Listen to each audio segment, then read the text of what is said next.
May it please the court, I appear for the appellant, my lord.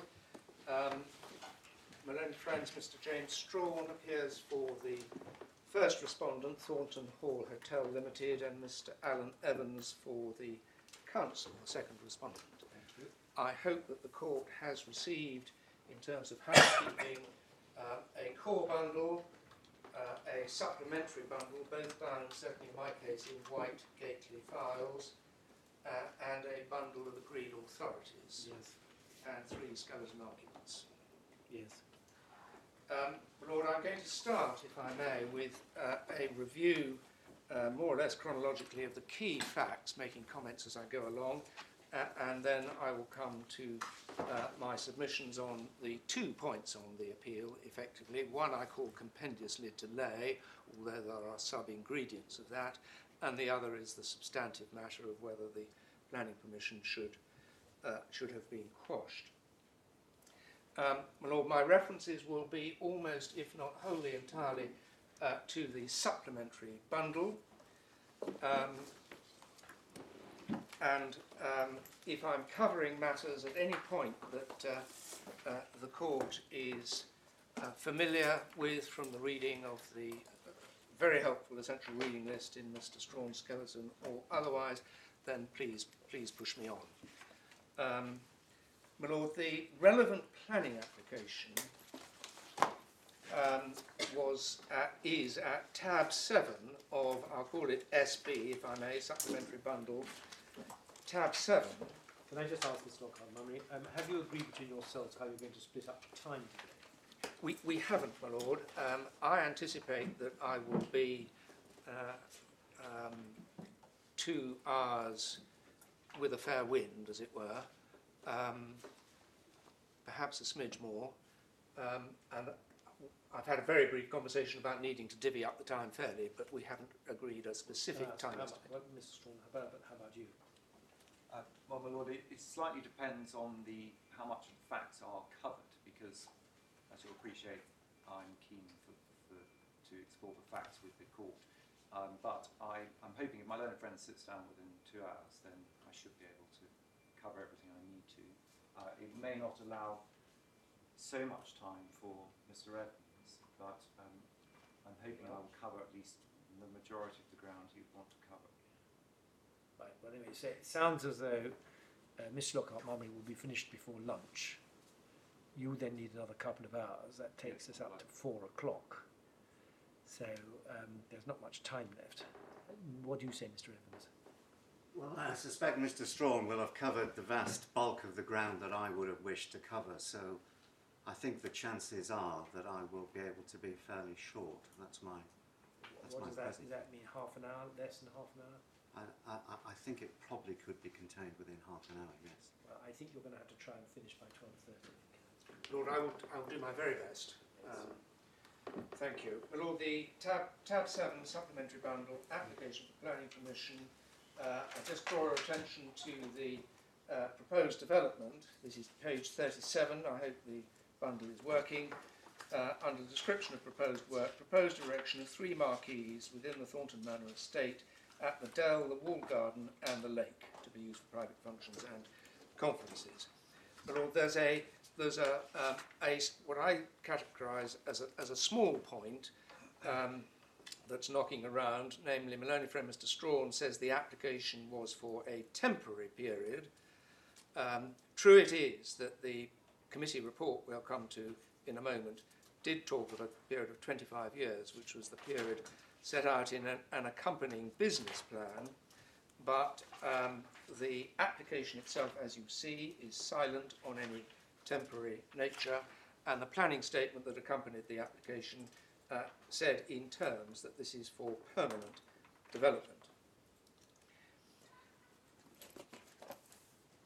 The application had been on a previous occasion, which is in the bundle, but I don't think it's necessary to go there, before the committee, but it came back on the 7th of September 2010, tab 10.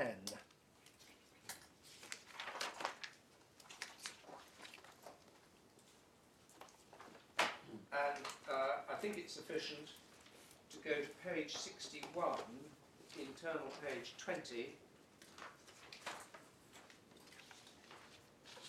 the various planning considerations are set out, including the fact that the land lies within the green belt. But the proposal is to enable the restoration of an important park and the building. In the conclusion, Lord, in the interest of speed, simply highlight about line 5 or 6, the limiting of the consent to a period of 5 years would enable realistic monitoring and review of the financial situation and prevent the establishment of inappropriate structures in the green belt for longer than necessary. That reference to the financial situation is that the application proposed, as I say, an accompanying business plan, and that a level of the operating profits would be devoted, as was required in fact by Section 106 agreement, to restoration works of this important garden. The recommended decision is in the bold, 2/3 of the way down: approve, subject to a Section 106 agreement and referral to the Government Office. Recommended conditions and reasons: we need only be concerned with the first. This permission shall be for a limited period of 5 years only, expiring 5 years from the date of issue of the decision notice. Reason: to enable the financial situation to be reviewed and minimise the impact on the green belt from the erection of the structures. Now, my Lord, that is an important passage of text in this case. The learned judge, sorry, I'll start again. It would be normal, in a case of a temporary permission for structures, as these are, to require them to be taken down at the end of the permitted period and the land reinstated. That was not applied in this case, as you see from the condition. The condition is simply for a limited period, with no, as it were, compliance or requirement beyond that, and the reason says it all: to enable the financial situation to be reviewed and minimise the impact on the green belt from the erection of the structures. In other words, it is effectively an implied invitation, putting it at its lowest, that at the end of the 5-year period, or perhaps within, the applicants might make a Section 73 application to either expunge the limitation or to extend it, supported, of course, by appropriate financial information. That would enable them to continue to retain the marquees on the site without complying with the condition. Yes, my Lord, yes. But there's nothing that requires my client to take them down in this condition. That's why I asked the question. The development is the proposed erection of 3 marquees. I think one of them may already have been there, mayn't it? My Lord, that is right. It is the case that the lakeside, one of the 3, was erected prior to the issue of this. But anyway, you lay emphasis on the fact that the condition proposed did not, none of the conditions proposed required the removal of the marquees in any event. My Lord, yes, and it's important, I'll come to it later, but I'm sure my Lord's alive to the point, that throughout the learned judge's judgment, he states repeatedly that the marquees should not be there. Their presence became malign in December 2016. He repeatedly says they should not be there, thus failing with respect to understand the condition. There's nothing preventing the marquees being there, subject of course to any enforcement action by the council. This is a provision for, let's test it, see how the financial situation develops, and review it. As the reason says, reviewed.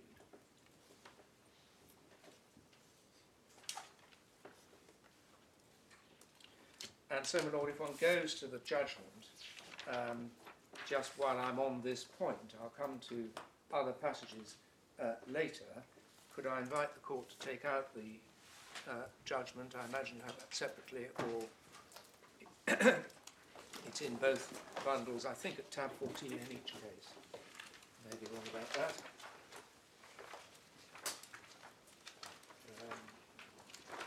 I beg your pardon, tab 5 in the core bundle. And if I may proceed,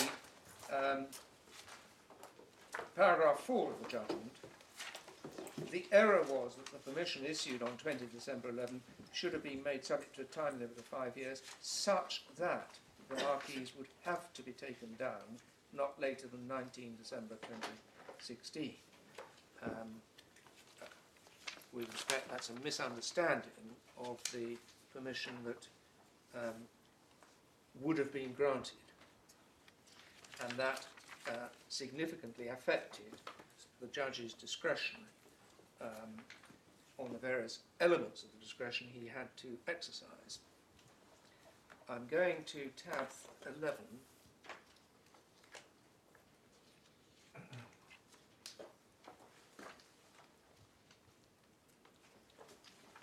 That is the resolution of the committee. This is all common ground.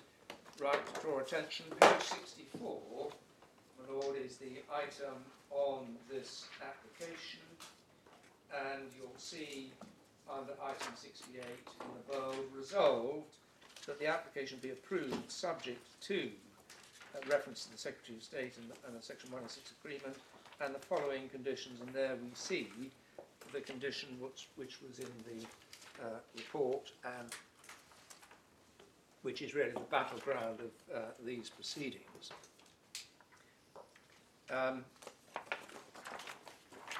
That was in on the 7th of September 2010. There followed a delay of over a year before the issue of the planning permission, because, or largely because, of the negotiation of a Section 106 agreement, which appears at tab 12.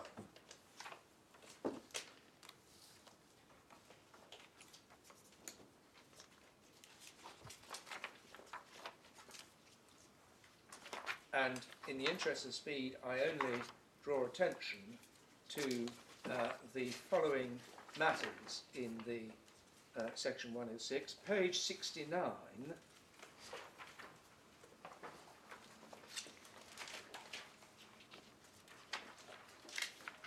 The planning permission is defined halfway down as meaning the full planning permission subject to conditions to be granted by the council pursuant to the application, a draft of which is set out in Schedule 2. If you go to Schedule 2, which starts on page 78, this is the planning permission for the purposes of the agreement, and you'll see it's a draft, and it has condition 1, the 5-year condition.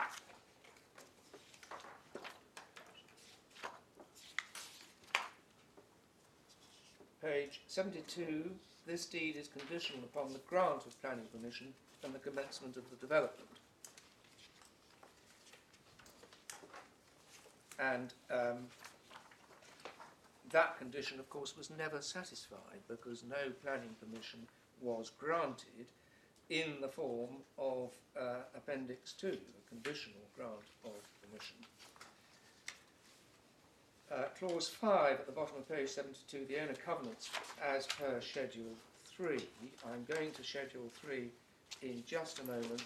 If I could just, in the interest of completeness, go to page 73 to start with. There are miscellaneous provisions, and 7.7 says, this deed shall cease to have effect, insofar only as it not already been complied with, if the planning permission shall be quashed. So it appears that the deed never came into effect in the first place because the planning permission, as anticipated, was never granted, but in any event, if that was wrong for some reason, it ceases to have effect. as I stand here today.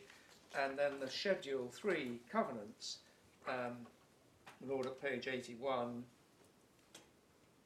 I needn't, I think, dwell on the details of this. Mr. Strong can take it further if he wishes to, but you'll see the owner's covenants. 1, to agree with the council a detailed 5-year works programme based on the outline works programme, and 2, to deduct event costs, and 3, to use all the event profit only for the works as set out in the works programme. And the works programme is in Schedule 5 and contains detailed provisions for the restoration of the gardens. What is the significance of this? Everybody accepted that planning permission would not be granted unless there was a Section 106 agreement. The effect, if you are correct and that the matter can't be challenged now, is that your clients have never been under the obligation and aren't under any obligation to do anything pursuant to the Section 106 agreement. So the fundamental understanding of the basis on which planning permission will be granted only on that basis is of no effect. No, my Lord, as at the date of the intended issue of the planning permission, of course, the intention was, I accept, to issue a conditional 5-year permission. So the Section 106 was, as it were, doing its job in that it dealt with, by agreement, the obligations imposed on my clients. But in the event, my Lord, in the later event, my Lord is absolutely right. I think we must talk about merits and consequences. I mean, this is a very important consequence. That the obligations fall aside, or either yes, never bid or fall aside. Leaving aside the conditions, I mean, the Section 106 agreement, which is the deed executed by both parties, fully intending it should be operative, is of no effect. That's right, my Lord. But presumably there will be no difficulty in obtaining rectification on the basis of mutual mistake. Lord, I don't know. We've all, I think, sort of danced around this topic. It's not, in my submission, as I'll make clear, I hope, central to the legal issues that lie before the court. If there were, in due course, which there has never been, some enforcement by the council against these marquees, they've chosen not to enforce. They're there today. If the council attempted to enforce, and they were, contrary to my own position on that, ultimately successful, that would lead to an appeal, which includes a deemed application for planning permission, and in that deemed application, no doubt, there would be proposed a further Section 106 agreement. I mean, you can't proceed on that. You've shown us the terms of the Section 106 agreement. They're really quite clear. Yes. It's a conditional agreement. It's conditional upon a specific planning application, planning permission. That's appended. Yes. And on the face of it, it's like me at the moment, then you have subsequent submissions on it, but at the moment it seems to me you're correct about that this hasn't come into effect. But I would have thought there was a pretty cast iron case for mutual mistake, rectification. That may well be. Could I just add, my Lord, that in the real world, the works, the profits of the operation, which continues, has been an element of those profits has been devoted to the restoration works. That's been an act of charity. Well, my Lord, not really charity, good business sense. They're running a marquees for weddings and other So happy events. They want the gardens to be attractive. They want the gardens to be attractive. It's in their own interest to do it. So whether it could be deemed a charity, but my Lord, there's a good business sense in doing the works which are being done.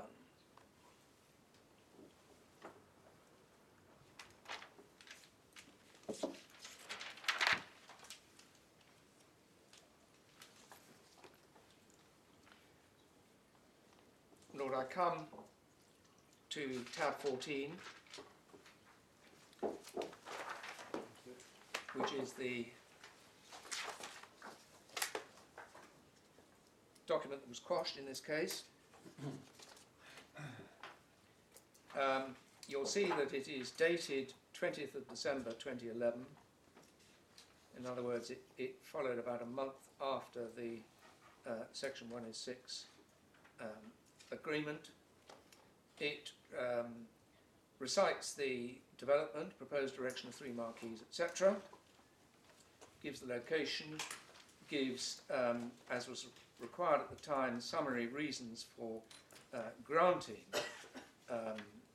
permission, and the second paragraph refers to the potential to support the long-term viability of the estate and the registered historic park and gardens, constituting very special circumstances necessary to overcome the presumption against inappropriate development. And then the operative words, Wirral Borough Council hereby grants planning permission for the development specified in the application and accompanying plans submitted by you subject to the following conditions. You'd expect to find conditions. There's a blank, because the rest is administrative notes. Can I ask a question of fact about this, which maybe you can help with, or Mr. Evans can in due course? Is this a standard form decision notice? My Lord, I believe it to be a standard form, yes, but I defer to Mr. Evans. Is there the follow-up would be, is there an alternative standard form that does not contain reference to conditions? I mean, it's almost inconceivable that permission is granted these days without conditions. Well, exactly, and there has to be a time condition for the implementation. Yes, implementation, yes. But that's deemed, isn't it, under the Act? It is deemed, my Lord, but it is normal, that doesn't happen in every case, it's normal that it's there. Yeah, so the question stands, is this a standard form? I can't answer that, my Lord. My Lord, I can answer that now. Yes, it is. And I'm not aware of any other standard form.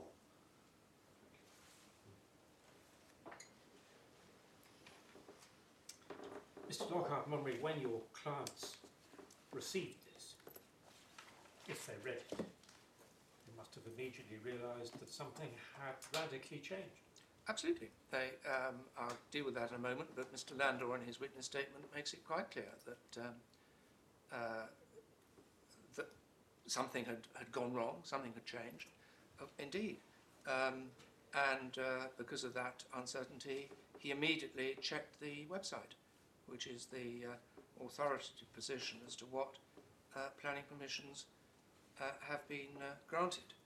And he found this document on the website, where it remained, my Lord, I'm jumping ahead, but where it remained for over 5 months, well in excess of the then outer limit for judicial review, which was then promptly and in any event within 3 months. But I will come to those matters in slightly more detail. Can I just ask the Court, as briefly as possible, please, to go to the authorities bundle for a moment, and the last tab in the authorities bundle, tab 26.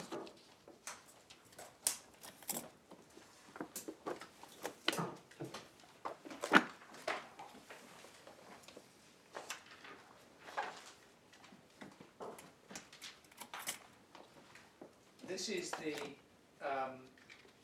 relevant management procedure order in force at the time. It has subsequently been replaced by the 2015 order. Sorry to break in, but I only have tabs up to 25. Lord, This was added, I think. This was added. I regret that, my Lord. I can make that good. Your fault, but I can make that good, my Lord. Does my Lord the Master of the Rolls? Yes. Would you give me just a moment, my Lord? I'll try not to drop everything. Including the water.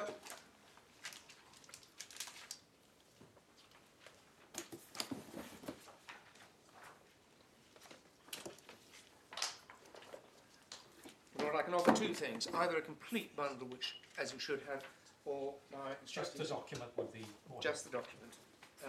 I'll ask my instructing solicitor to hand in what is in tab 26. You carry on while that is done. Okay, just a moment.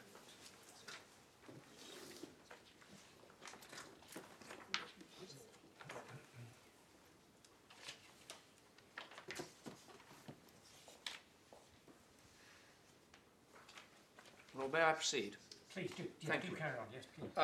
My Lord, it's Article 29, where a valid application has been received by a local planning authority, they shall, within the period referred to below, I'm not worried about periods, give the applicant notice of their decision or determination, or notice of that the application has been referred to the Secretary of State. Article 31, to the same effect broadly, when the local planning authority give notice of their decision on an application for planning permission, where planning permission is granted, the notice shall contain various matters. And, my Lord, I refer to that as part of the statutory context for this. The Council, at this stage, in any event, followed those requirements. They granted the permission in the form of the document you just looked at. They sent it and gave notice of it to the applicant.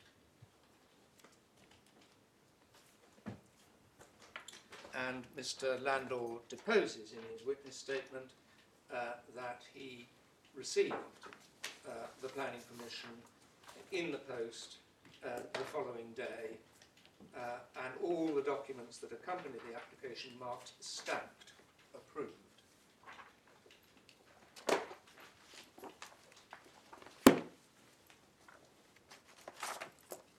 With the date.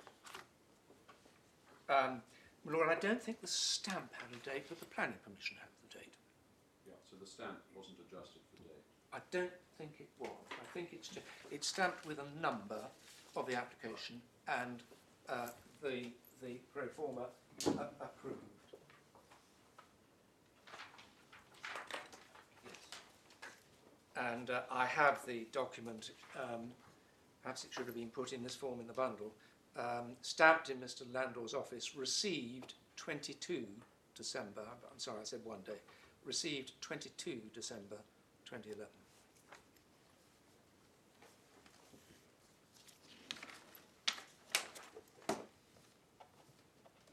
Now, my Lord, though that was a mistake, the omission of the conditions, including 5 years, it is common ground between the parties that did not prevent three matters. First, that there was, until the quashing, a planning permission, because the law from the House of Lords downwards is that a document of this nature is valid unless and until quashed by a court. Secondly, it had legal effect, and it's not just me saying that. If I could go to the judgment again, please, at paragraph 52.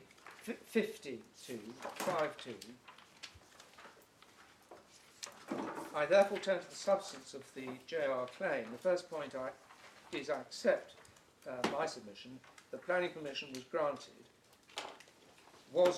by issue of the decision notice that any legal flaw arising from the omission of the attended conditions, including the 5-year timing, did not prevent the planning permission from having legal effect unless and until quashed by this court. That is, with respect, an unimpeachable statement of the legal position.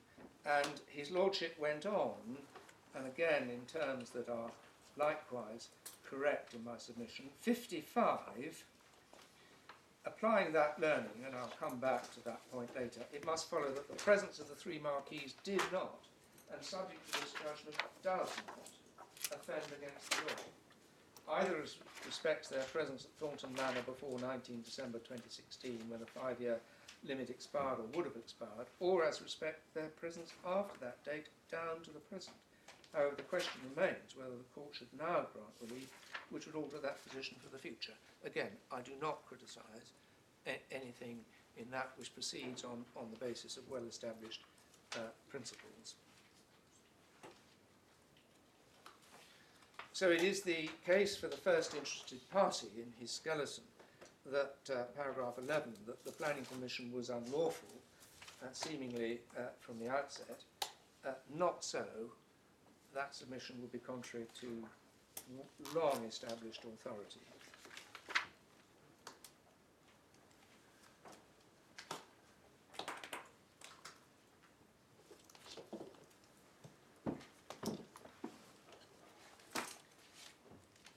I now ask that we consider the position of what I'll call the parties, those involved, at that stage of the issue of the permission. The applicant, as I've already said to my lord, noticed that there was no condition, was aware of the mistake, checked, however, the planning permission against the website, and confirmed that the document in his hands, approved, was duly provided on the website, which is the planning register.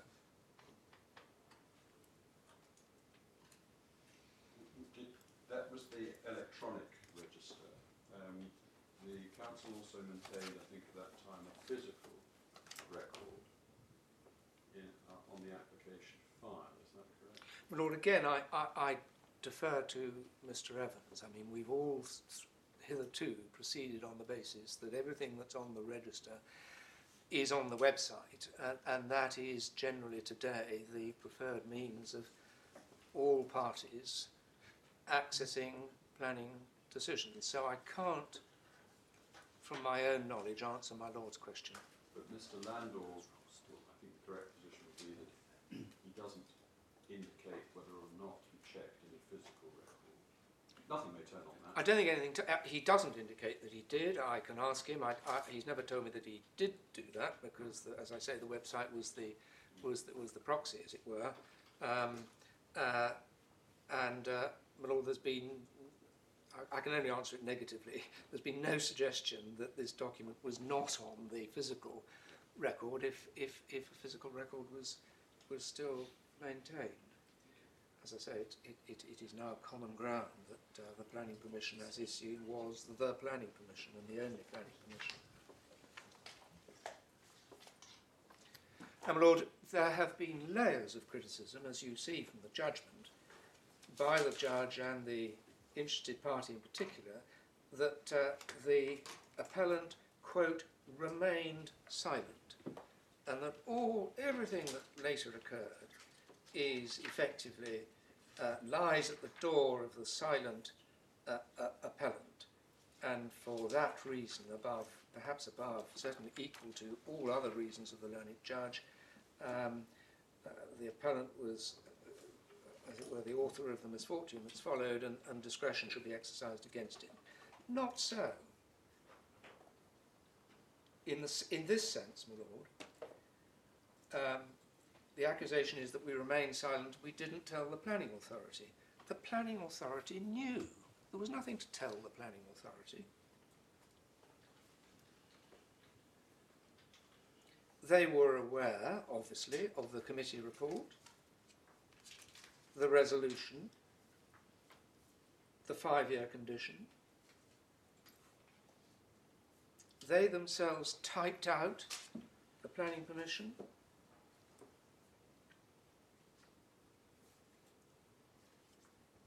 Inserted no conditions.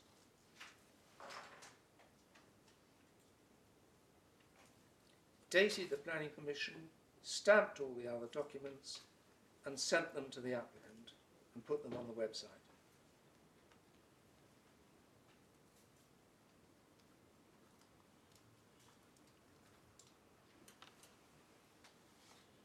This is not a case of any concealment by an applicant,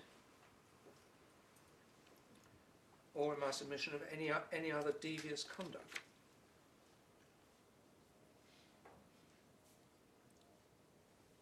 The planning permission, as we've called it, that I've shown you in tab 14, is by common ground, and as advised at a relatively early stage to the council by their counsel, Mr. Evans, the only valid planning permission.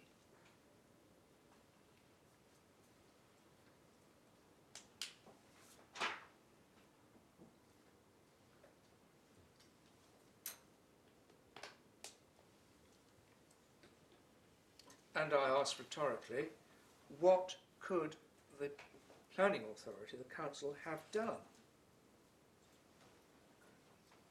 A planning permission, by common accord between us and its authority of this court, cannot be withdrawn.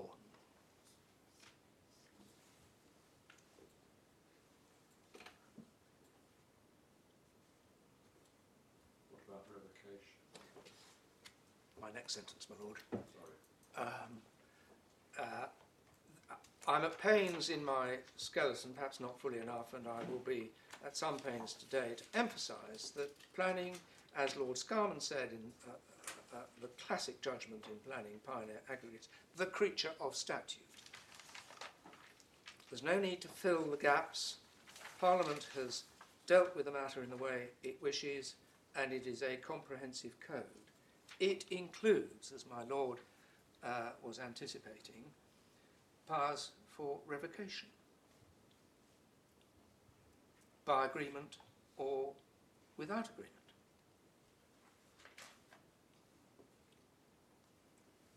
These powers are exercised in the case of manifestly wrong planning permissions. If not done by agreement, there can be a liability for compensation, but that's what Parliament has provided.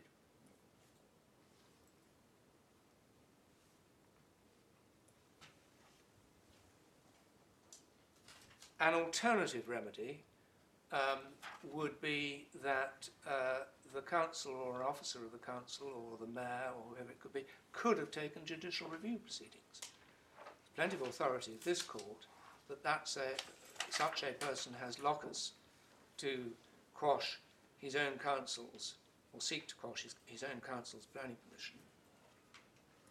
Yes, and indeed that was mooted later on in 2017 in the correspondence there. It was, my lord. The cases are, I think, at least one of them's in the papers called Bassett Law, but I'm Bassett Law's the best known, I think, now. Bassett Law's the best one. It's best known. You're right, my lord. It's tab 11, but I don't think we need to go there. And these powers, particularly revocation, but the powers to revoke could have been taken at any time up and until the quashing in March 2018. Sorry, what could have happened at any time? Revocation. Revocation. If I said quashing, I made a mistake. Revocation could have been implemented at any time. And still could. There isn't a planning permission. No, but if should the appeal Forgive me. succeed, Yes, of course, indeed. your client is still exposed to that Indeed. possibility, Indeed. albeit with the comfort of knowing that there's a claim for compensation. Yes. Yes.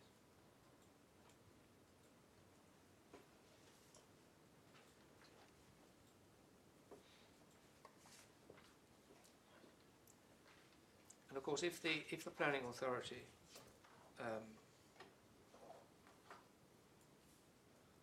don't like the marquees, they can seek to take enforcement action. They never have. They can only take enforcement action if there's no planning permission. What would be the basis for it? If you succeed in your appeal, what would be the basis for enforcement notice? If I succeed in my appeal, there will be none. If you don't succeed in your appeal, then the planning permission should be quashed, and then they would take enforcement proceedings. They could do, and it's been quashed for nearly a year.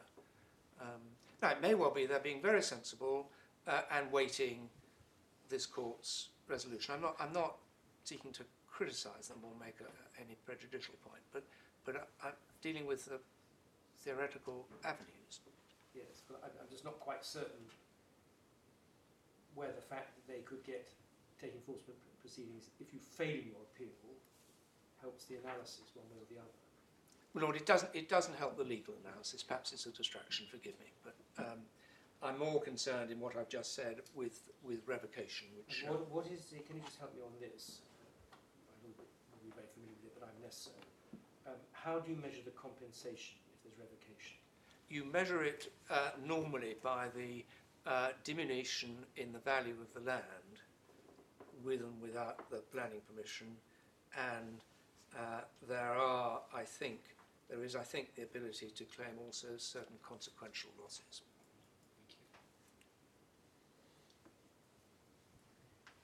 And by that or any other sensible measure would be critically affected by when the revocation took place. Because had the revocation taken place within 3 months, the diminution in the value of the land would be affected by that. Well, my lord, it would be measured at the date of the confirmation of the notice, and my lord is right in principle that that is the valuation date, and of course there's a whole host of circumstances. That would be the valuation date, but the value of the land would be largely formed by the potential to use it for these functions. That would crystallise, effectively crystallise through the terms of the planning permission, and thus its revocation. Yes. Yep. My lord, it gets worse from the position of what the council could have done in what they did do. I better just refer, before I start this short passage, to the authorities bundle again, if I may, my lord. That same tab, and I hope that my lord or Justice Irwin can operate with the I hope that they're complete, my lord. But if you go kindly again to tab 26.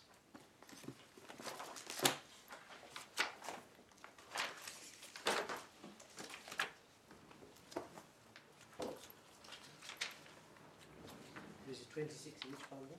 This is 26 of the authorities bundle, my lord. Yes. And it's Article 36 of the order, and it deals with register of applications.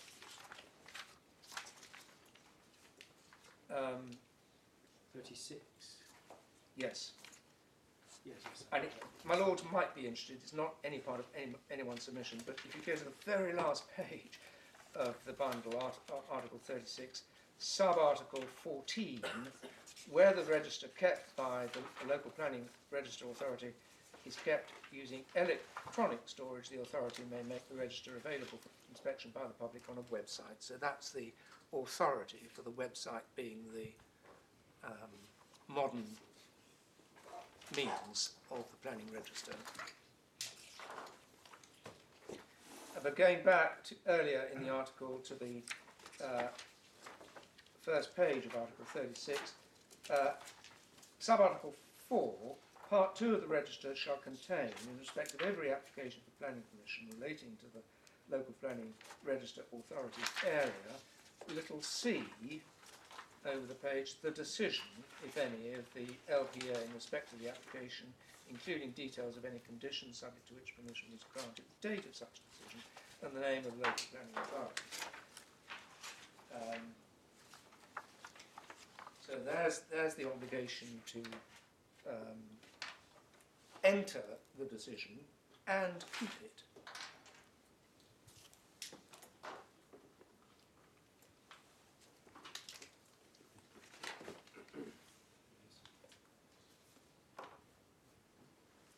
And I ought also,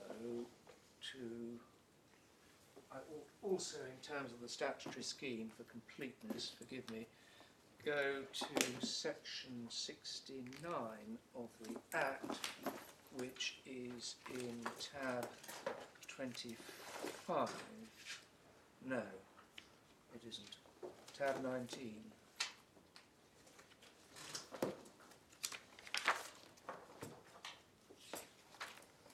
Yes, I should have gone here first, I apologise.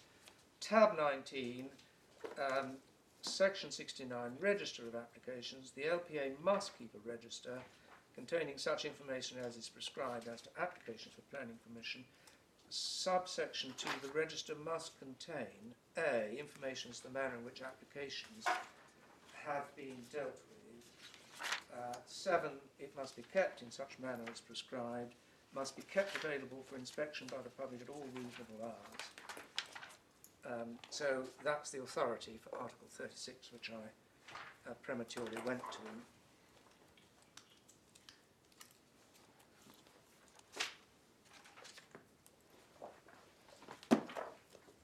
What happened was this, as is clear from the facts stated by the judge and from the witness statements. On the 12th of May 2012,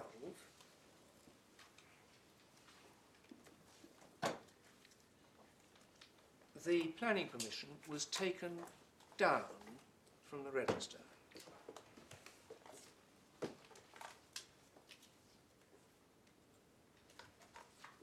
That was an unlawful act that breaches the provisions I've just referred to.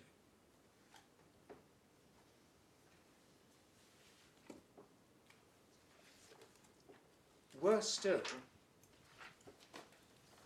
what I call, and I stick to it fully, a bogus document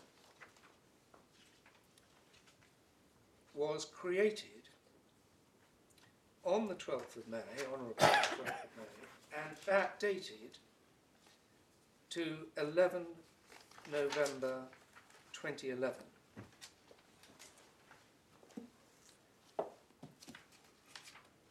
That bogus document is at tab 13.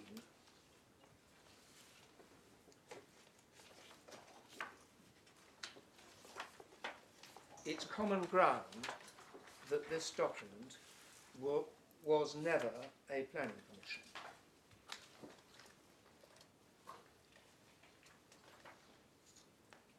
We know that for a number of reasons. First, the director, the director is stated to be a Mr. Kevin Adderley. He wasn't director on the 11th of November 2011.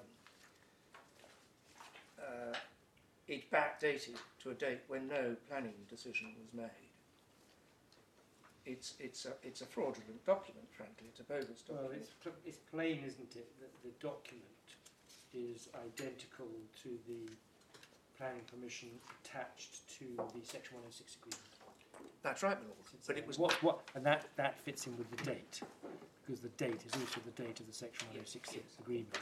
So what's happened is that you say it's bogus. I mean, obviously it's not effective, but it's clear what they've done is they've simply taken that same planning permission in identical terms. But what that does highlight, there in a way, I know you've explained exactly what happened with Mr. Landon when he received the actual planning permission. He checked it, but it's perfectly clear, isn't it? I'm not sure you're disputing this, that your clients were aware that a mistake had been made, because that's obvious from the Section 106 agreement, which sets out attached to it exactly what less than a month beforehand, or a month beforehand, the parties had intended. No, I do not shy away for one moment from the fact that my clients knew that a mistake had been made. No, exactly. I don't shy away from that for 1 second. And I think I've misled myself and everybody else by saying that there's a straightforward case of rectification, because it occurred to me that actually there was no mistake as at the date of the planning, the Section 106 agreement, because as at that date everybody did believe and intend that planning permission should be in the form attached. So there was no mistake at that time. The mistake occurred later, so I was wrong, I think, and precipitate to suggest that there was an obvious case for rectification. Lord, this document we're looking at was never issued to my client, the applicant for planning permission. It was first seen by Mr. Landor on a date in 2017. It was. I told you that the the planning permission that has ultimately been quashed, which everybody accepts was the lawful planning permission until quashed, was taken down from the website. This document was put up on the website, on the register. Maybe you said this, I'm not sure if you have quite said this. If you look at the document itself, and look at the signature on page 89, compare that with the document in Schedule 2 to the Section 106 agreement on page 80.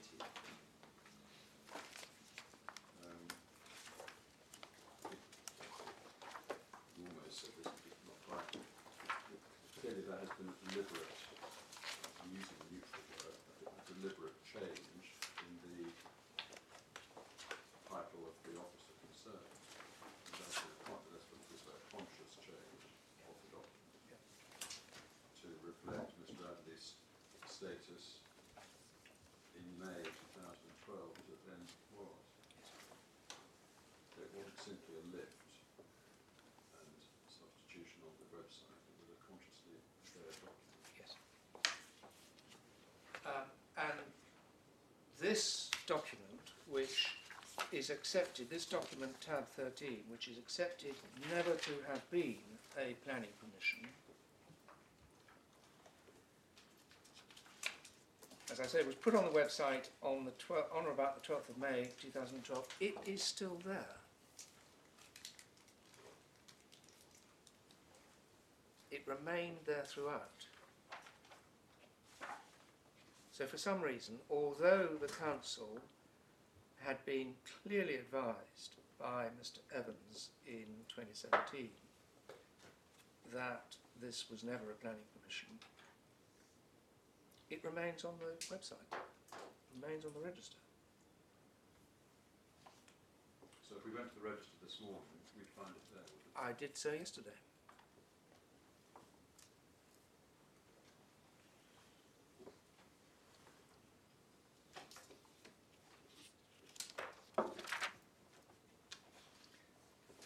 So I've dealt with what the appellant, the applicant for permission, did and knew. I've dealt with what the council knew and did. I just need to come briefly to the first interested party, Thornton Hall.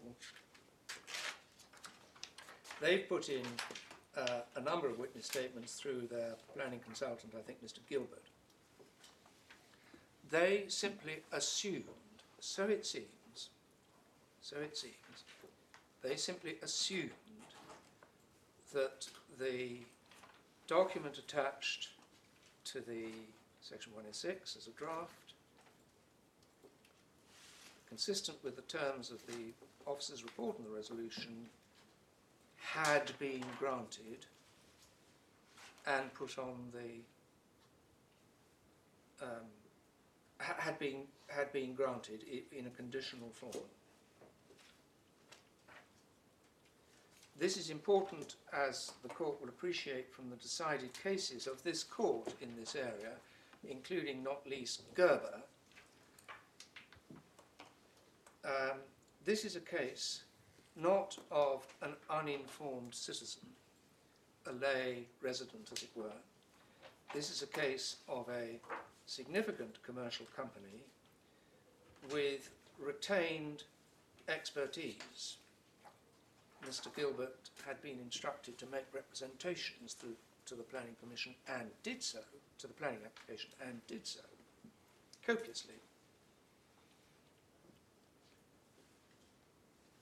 He didn't, so he deposes, he didn't check the website.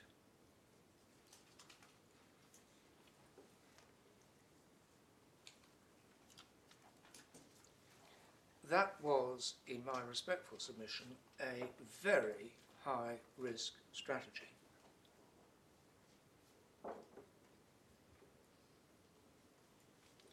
Not infrequently, planning permissions are issued in, shall I put it this way, less than perfect form. In other words, without some or all of the intended conditions. this happens from time to time. Has there been any other case where the issue of the timing for bringing judicial review proceedings is featured, where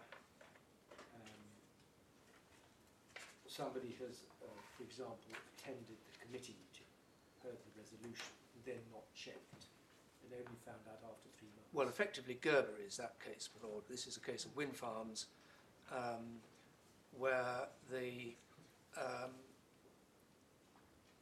I have to check. I will take the court there, but where the objector in that case had been involved throughout the planning process, didn't check the website at the critical time.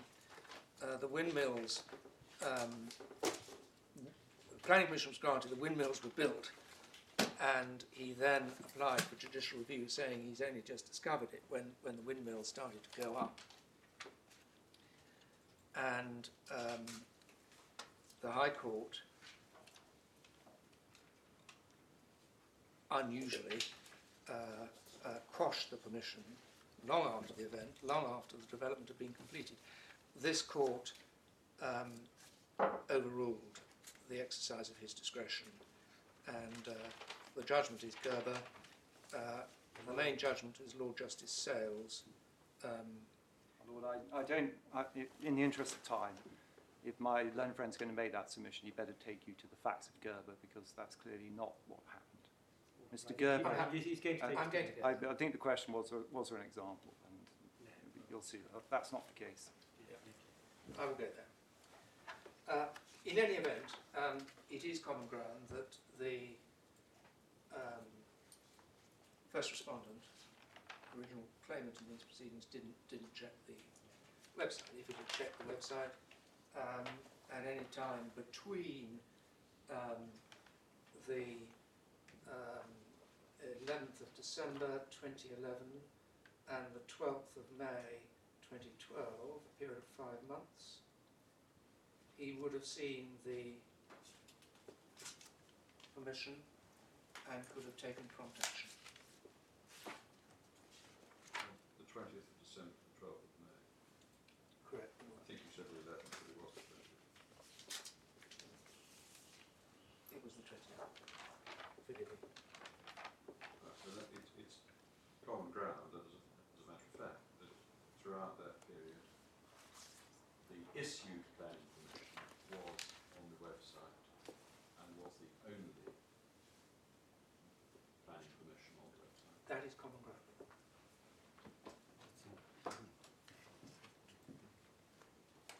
Well, if I can rephrase my question more succinctly and slightly shorter, is there any other case concerning judicial review outside the 3-month time limit where an error was made by the local planning authority in the terms of the planning permission?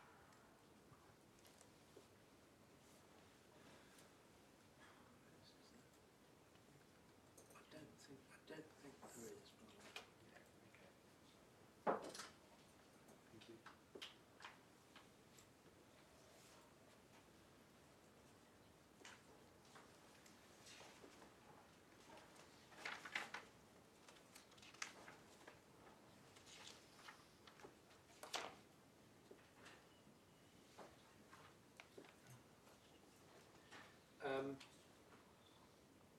My Lord, in terms of subsequent events, they are set out in the judgment, whose recital of the facts I largely, with respect, accept, not entirely, but largely. The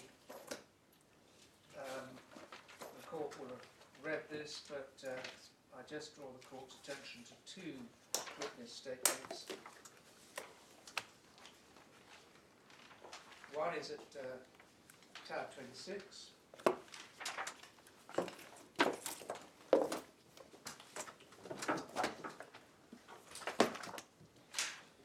This is the witness statement of Mr. Landor, who was the agent for the appellant at the time of the Planning Commission, and I simply go to page 174 to identify the passage where he deals with wedding and other bookings.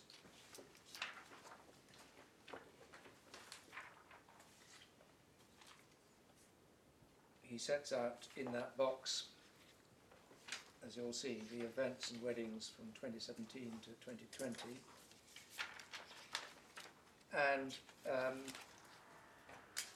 Miss Tanya Steele,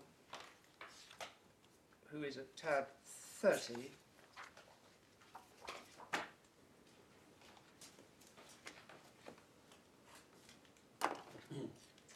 and in order, in the interest of speed, I'm not sure how I'm doing in terms of not doing that well. In the interest of speed, can I just invite you all to read paragraphs 3 and 4 at a later stage? Is that sufficient? This is expenditure on various items. Yes, we can look at that later. Including marquees and septic tanks and so forth. And no doubt Mr. Strawn will invite you to look at passages of Mr. Gilbert, I think it is, witness statements, who takes somewhat of an issue. There are one or two issues on the precise date of works and so forth, but that's the this is the appellant's position. And I'm going to go now to the two issues in the appeal. Firstly, the effect of delay, the procedural issue, if you like, and secondly, the substantive issue, whether the Planning Commission should, irrespective of delay, be quashed. In terms of topic 1, the effect of delay, there are two subtopics. Firstly, whether an extension of time under CPR Rule 3.1(2) should have been exercised by the judge in the way he did. And secondly, the effect of Section 31(6) of the Senior Courts Act 1981.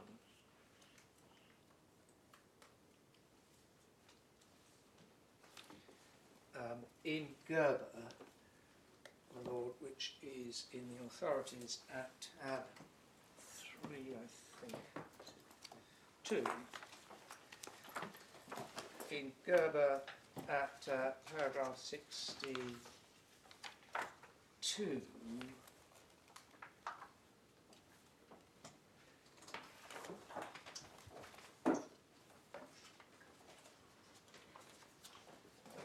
Justice Sales said, in the present case, I do not think it's possible to separate out the exercise of discretion as to remedy under Section 31(6) from consideration of the factors relevant to the exercise of discretion, whether to extend time under CPR 54.5. I must have given the wrong reference.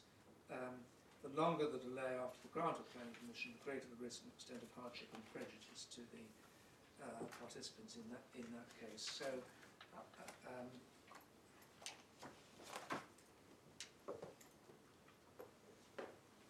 these two issues do overlap, as His Lordship indicated.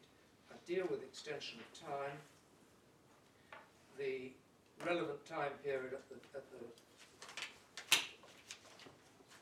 for these proceedings was promptly and in any event within 3 months,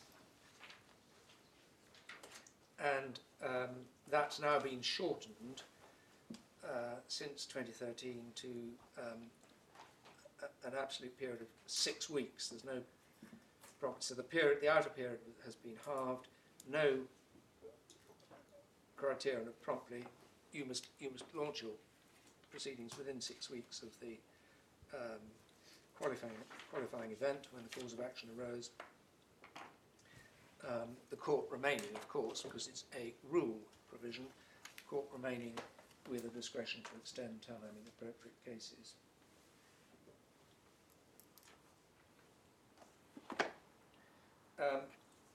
Lord, can I go briefly to my skeleton? I'm not going to read it, but just to identify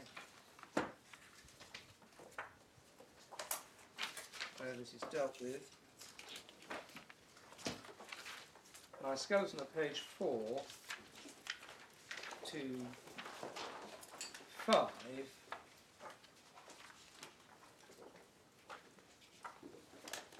sets out brief references to the leading authorities of delay in the planning context, paragraph 12, of the judgments of in Finn Kelsey, given by Lord Justice Keane, the judgments in Gerber, led by Lord Justice Sales, and the judgments in Connors, led by Lord Justice Lindblom. And I set out, and I'm not going to read them, the very stringent requirements that the courts have laid down about the need for the greatest possible celerity in planning cases. Gerber, at the bottom of page 4, I quote from a passage which I indirectly alluded to a moment ago.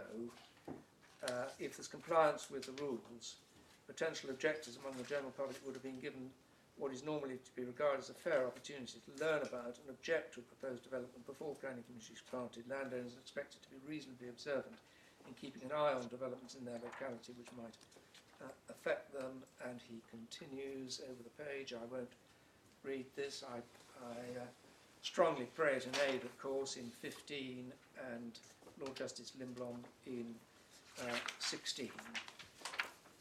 Mr. Lockhart Montgomery, do any of the authorities deal with the question of time, where planning permission has been granted in an obvious error, of which the party who stands to benefit from the permission is aware? I don't think so, my lord.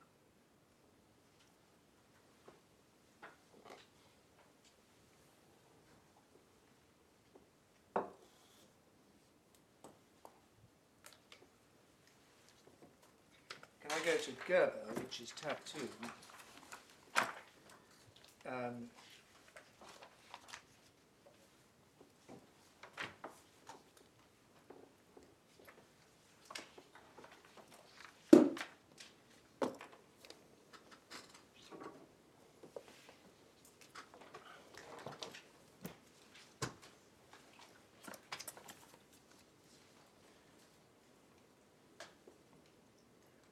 Lord, I'm in the court's hands. I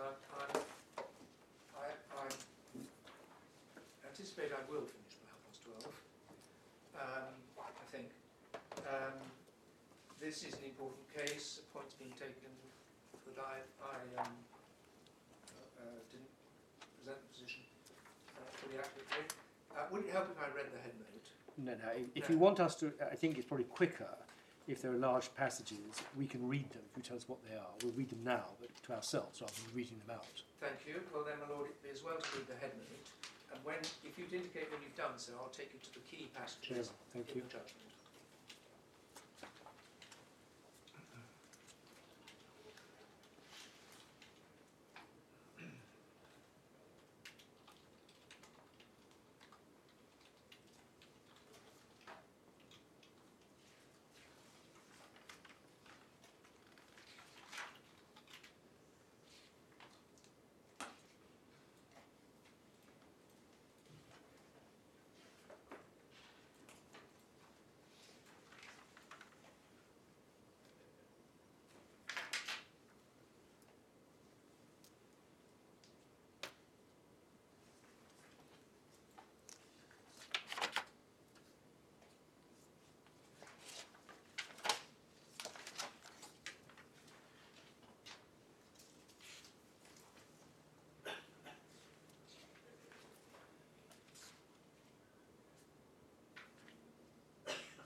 Yes, thank you.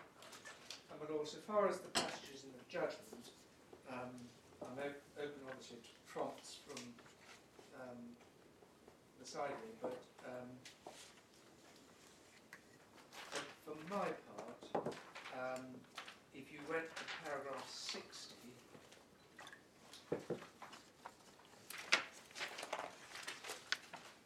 which is under the heading of section 31(6) of the 1981 Act, paragraph 59, sorry, is under that heading. 60 is a reference to Caswell in the House of Lords, the leading authority on section 31(6). I'd invite the court to read 61, 62 and 64, please. Certainly.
And I think 65 in the first part of 66, no doubt the rest of 66 might be read later, but I think 65 in the first part of 66, and the last paragraph 70.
Thank you, my lords.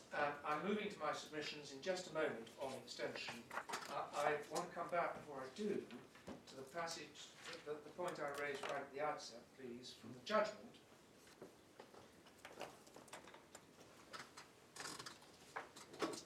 At paragraph 4.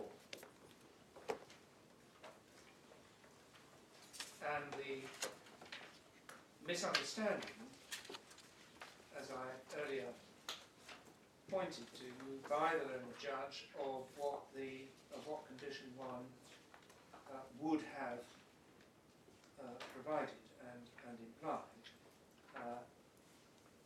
First sentence of paragraph 4. I said that infected the judgment. For example, my lord, paragraph 48.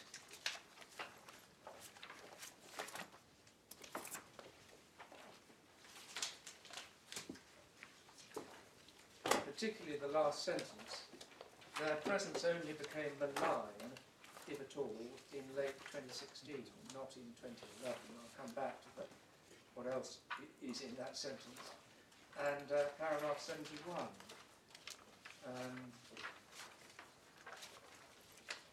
All in all, my difficulty with accepting the case of the interested party is that it entails the proposition that the marquees should be allowed to remain in situ forever, when in my judgment they should not be there, unless permitted to remain under a fresh and lawfully granted planning permission in accordance with the terms of that planning permission. So the misunderstanding about what condition actually meant is apparent.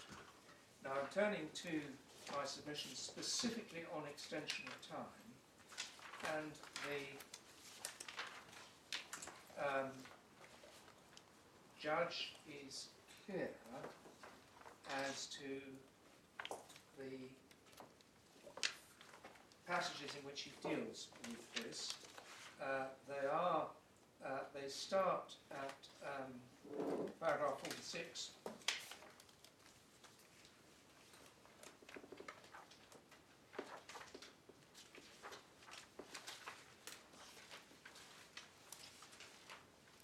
And paragraph 47, in the present case I'm satisfied the extension of time should be granted.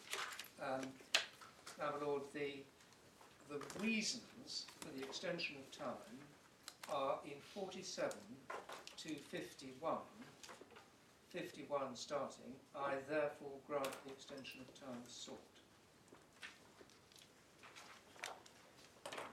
I wasn't proposing to read these passages. We have read. Because you'd have read them. And they are obviously will be uppermost in the court's present task. And, my Lord, I set out in my skeleton argument the main factors I Is it relevant at all from your perspective?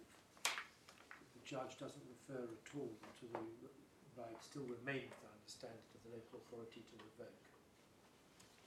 He doesn't refer to that.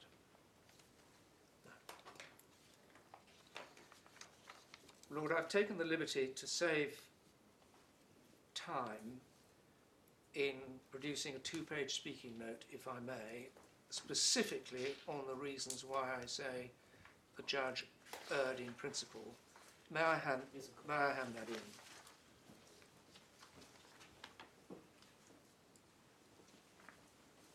I've given copies to my own friends this morning.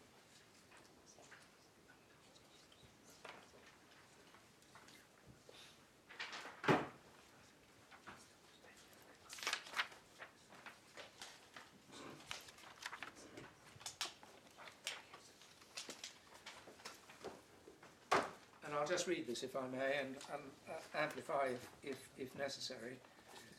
The judge failed to follow and apply the stringent principles laid down by the Court of Appeal and established authorities. In particular, there are required to be very special reasons to justify not taking prompt legal action after the grant of planning permission to challenge its lawfulness in all cases. Lord Justice Sales in Gerber at 49.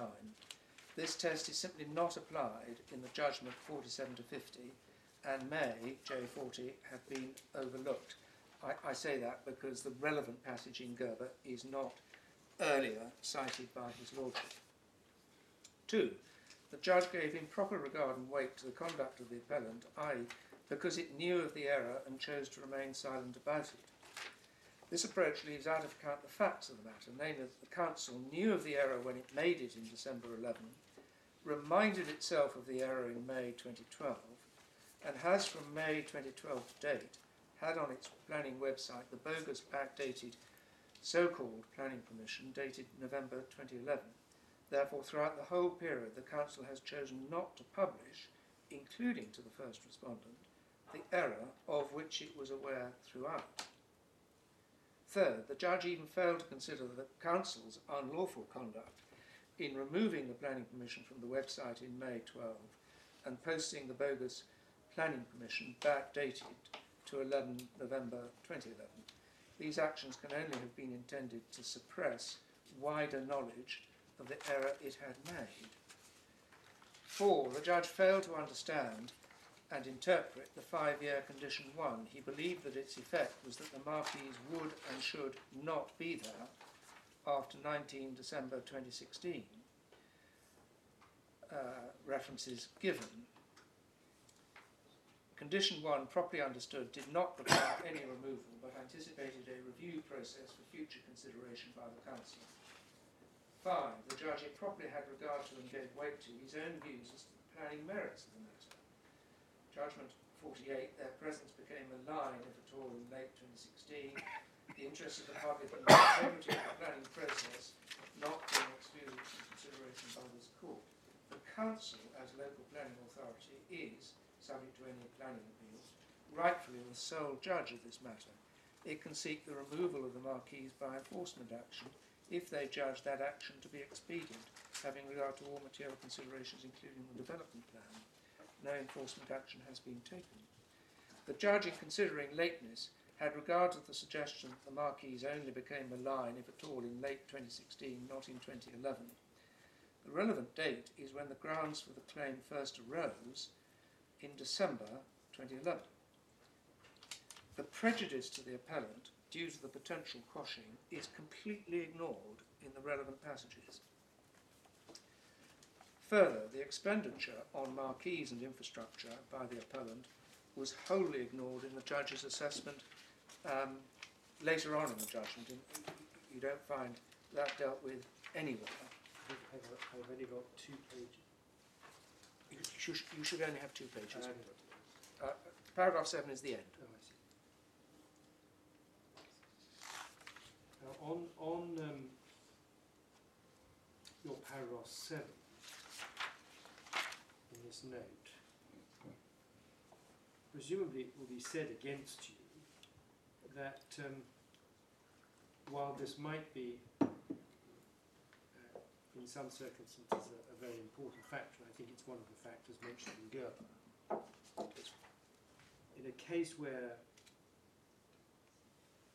the person who's obtained the planning permission knows that it is incorrect, then this is a little weight, because that person should be aware that at some time or other it is highly likely that somebody's going to make a challenge. Well, my lord, yes, but firstly, as I've emphasised, planning control is the creature of statute, and the planning permission was issued in accordance with all statutory provisions, including notification and so on. And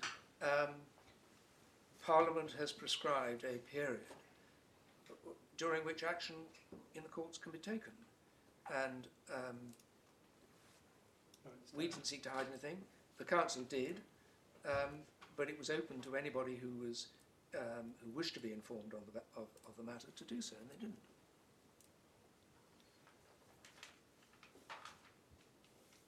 Yes. What is there any authority that uses or promotes in other language the statement you've got here that the councils, the local planning authority, is rightfully the sole judge of what's in the public interest? Is there any authority that encapsulates that right? My lord, it's the statute. It's the statute. Planning permissions are granted at the discretion of the local planning authority, having regard to the development plan and other material considerations. We have the section in the papers if my lord would wish to see it. The decision to make a revocation order, again, is for the discretion of the planning authority, again having regard to the development plan and all material considerations. Discretion to take enforcement action is couched in broadly similar terms. The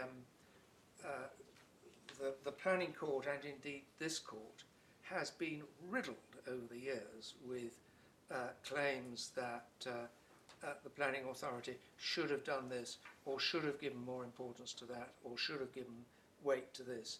And this court, the Supreme Court, the High Court on countless occasions, my Lord Justice Lindblom is probably scarred with a number of assaults on this point, and the response by the courts is always matters of discretion, matters of planning judgment are exclusively for the planning authority. And they're only capable of being entertained effectively by the courts in extreme Wednesbury rationality circumstances. Short of that, it's for the planning authority. But for high authorities, see Tesco stores Estate and the City of Edinburgh and the Scottish ministers, for example. Indeed, my lord. Indeed. Revisited to some extent in Hopkins, but Mr. Lockhart, your paragraphs 2 and 3 of the speaking note, if I can characterise them this way, the judge placed too much weight on what he said was your suppression of your knowledge or sitting tight, and ignored what the council had done wrong. Of course, we have to bear in mind that the time limit we're talking of is judicial review of the council. Are those arguments not, insofar as they're to be borne in mind at all, rather tend to support an extension of time? Because the council suppressed what they did. well, my lord. With respect, I wouldn't accept that. The council had it in their power to rectify matters. And so They if I wish chose to- not to.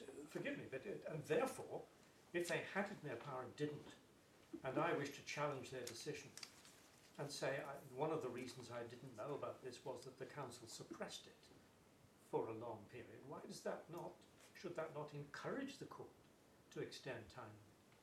Well, my lord, what should or could we have done?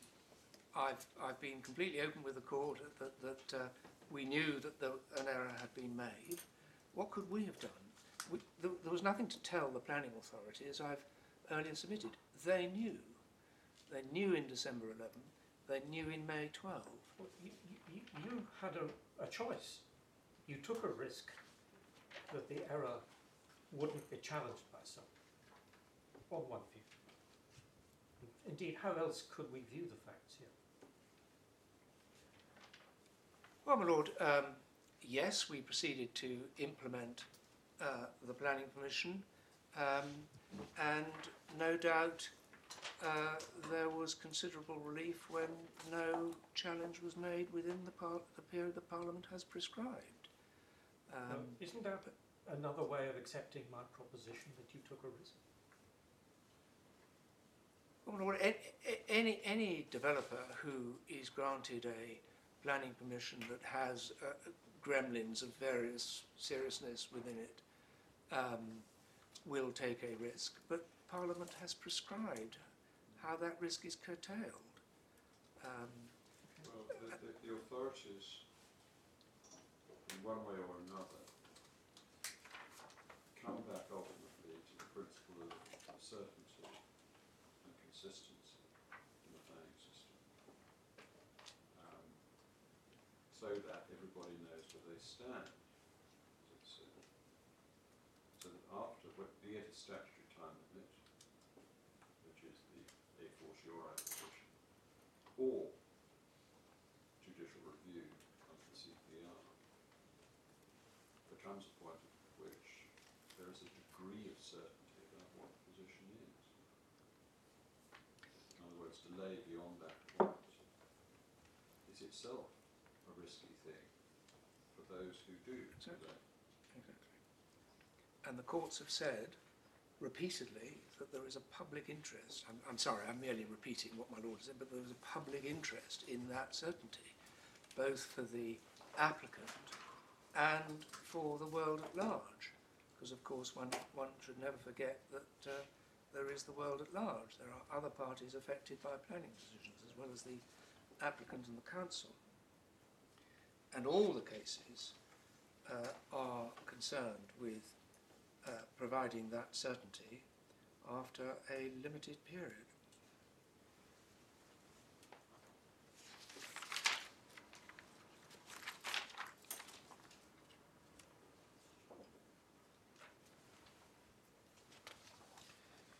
My lord, may I move on? I'm conscious of the time. Section 31(6). I'll be brief as possible. Can I just go back to tab 2 of the authorities and Gerber, because at paragraph 59, I forget whether that was amongst the reading that the court did. no.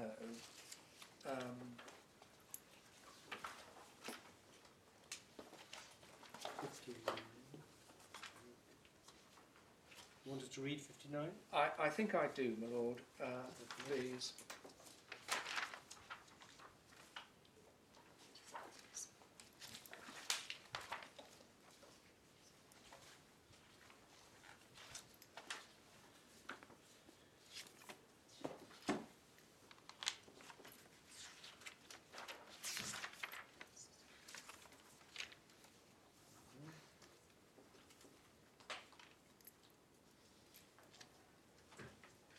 Yes.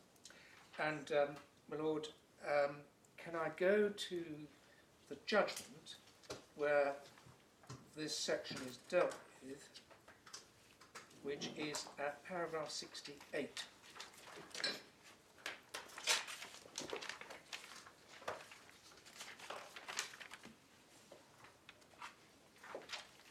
This is in the passage of the judgment that deals with substance rather than procedure, so it's slightly an odd place to find it, but nonetheless it's there.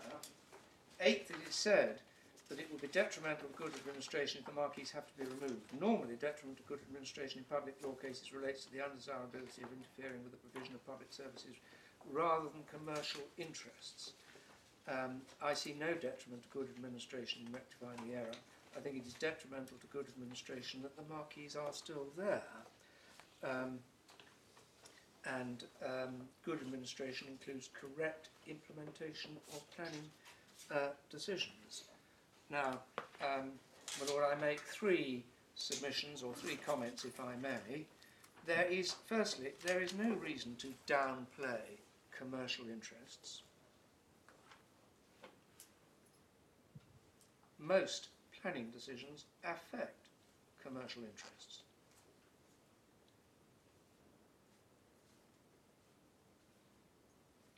Second, the complaint that the marquees, quote, are still there shows the same error in relation to condition 1 I've earlier made submissions on.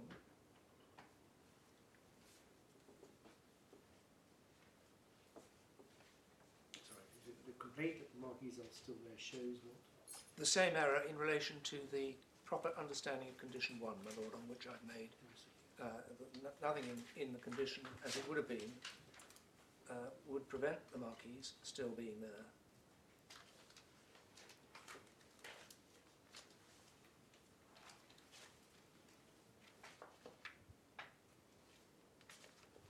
And third, my lord, I rely on the same errors that I have submitted in relation to extension of time, which clearly infect this finding as well.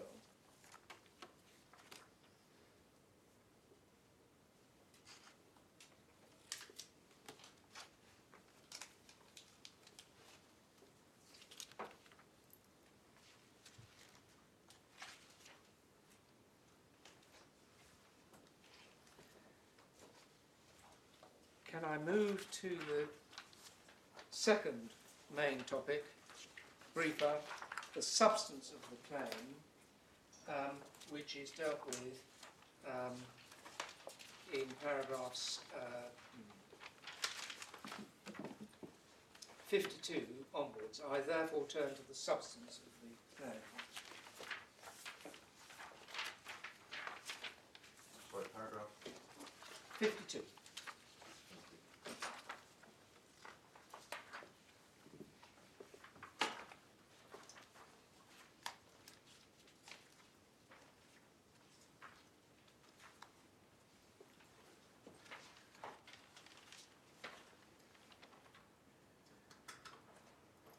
And I'll deal with this in two parts, my lord, if I may.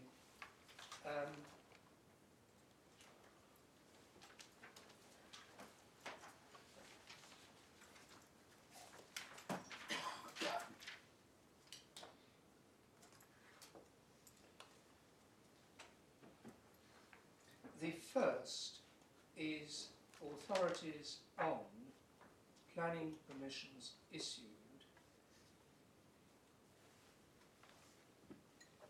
without authority.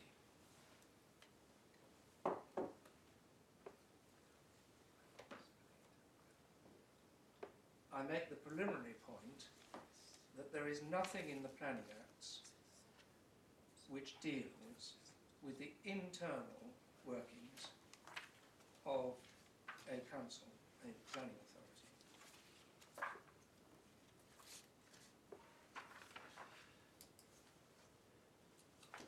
So in terms of the Planning Acts, their internal workings are for them.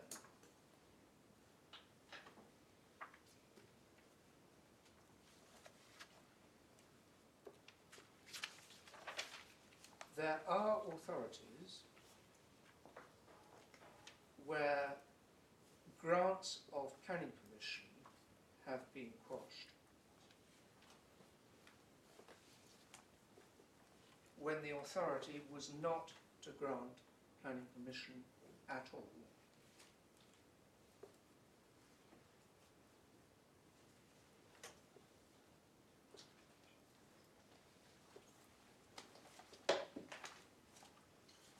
Thus, in the authorities bundle,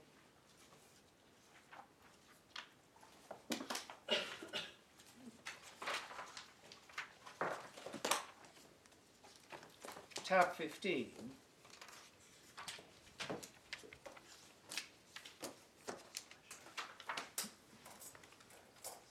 is Norfolk County Council, an old authority.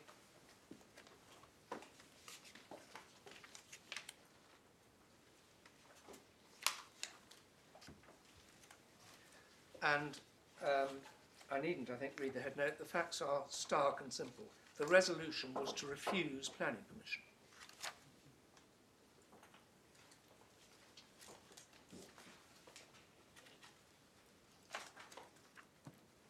Someone in the council issued a grant.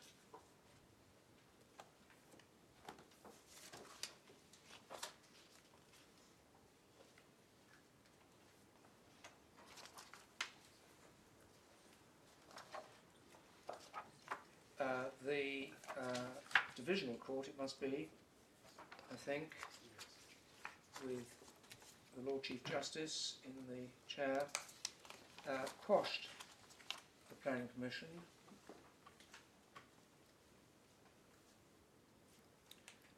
for the reasons set out on page 676 E to G, which I'll either leave the court to read now or read later. We'll look at it very quickly now.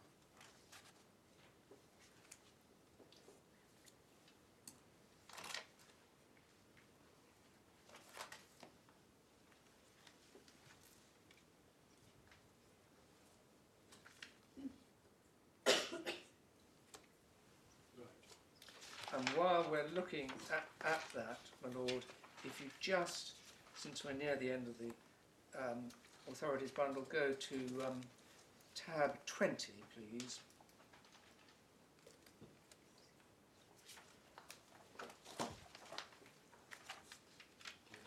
This is one of the key sections of the Act.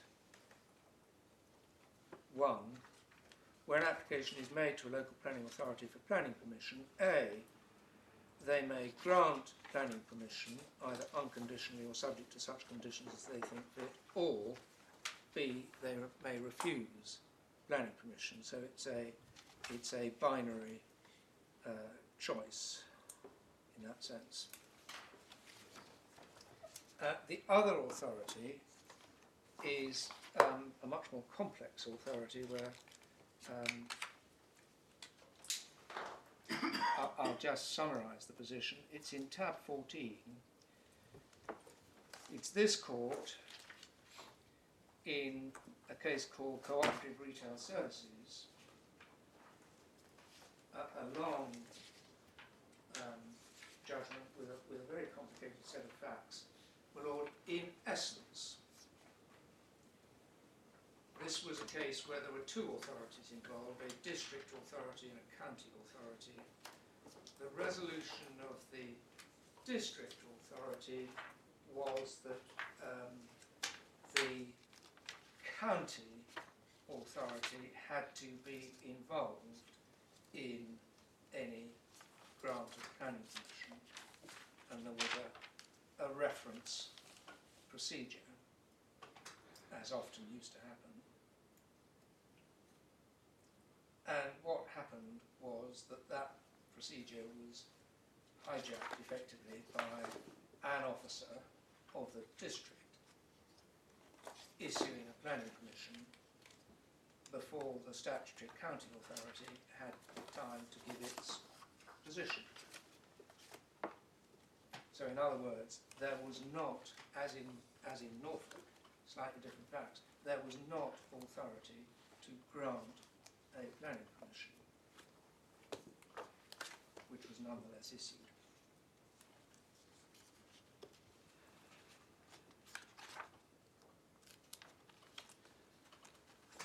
So, my Lord, subject to one other case which has been referred to below, but none of us have thought appropriate to bring before the court because of these two authorities, effectively. That is the extent of legal authority on the point at issue here. There is no authority, therefore, where a planning permission has been quashed because the authority was to impose conditions on it, and those conditions were not attached.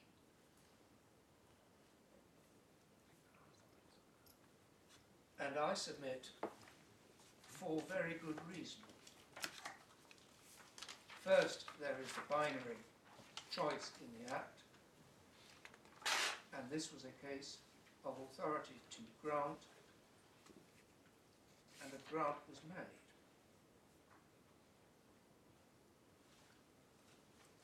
Second, in a case such as ours, I ask rhetorically, what is the strict legal basis for quashing a planning permission that doesn't reflect the intended conditions? Take, for example, our case is a stark case, I accept that, but there are many instances of planning permissions being issued in terms that do not match the resolution.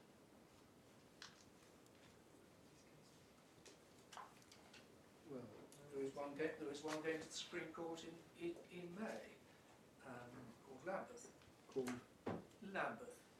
I'm in that case, but it's a case where an intended sale of goods condition was specified in the body of the permission, but not in the conditions. No one has suggested that the permission is unlawful. The case revolves around whether the permission should be interpreted so as to include the intended condition, or the intended condition should be implied. And there's some authority that,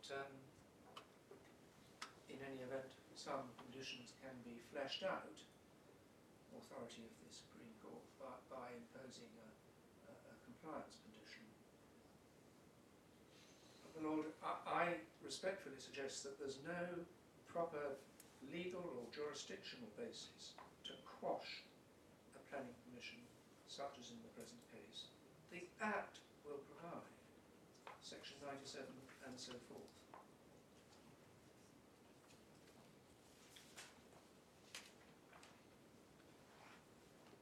The argument against that would be, presumably,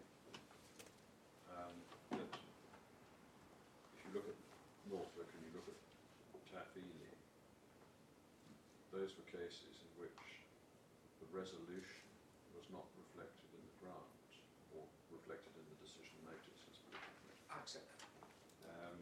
and that would be a common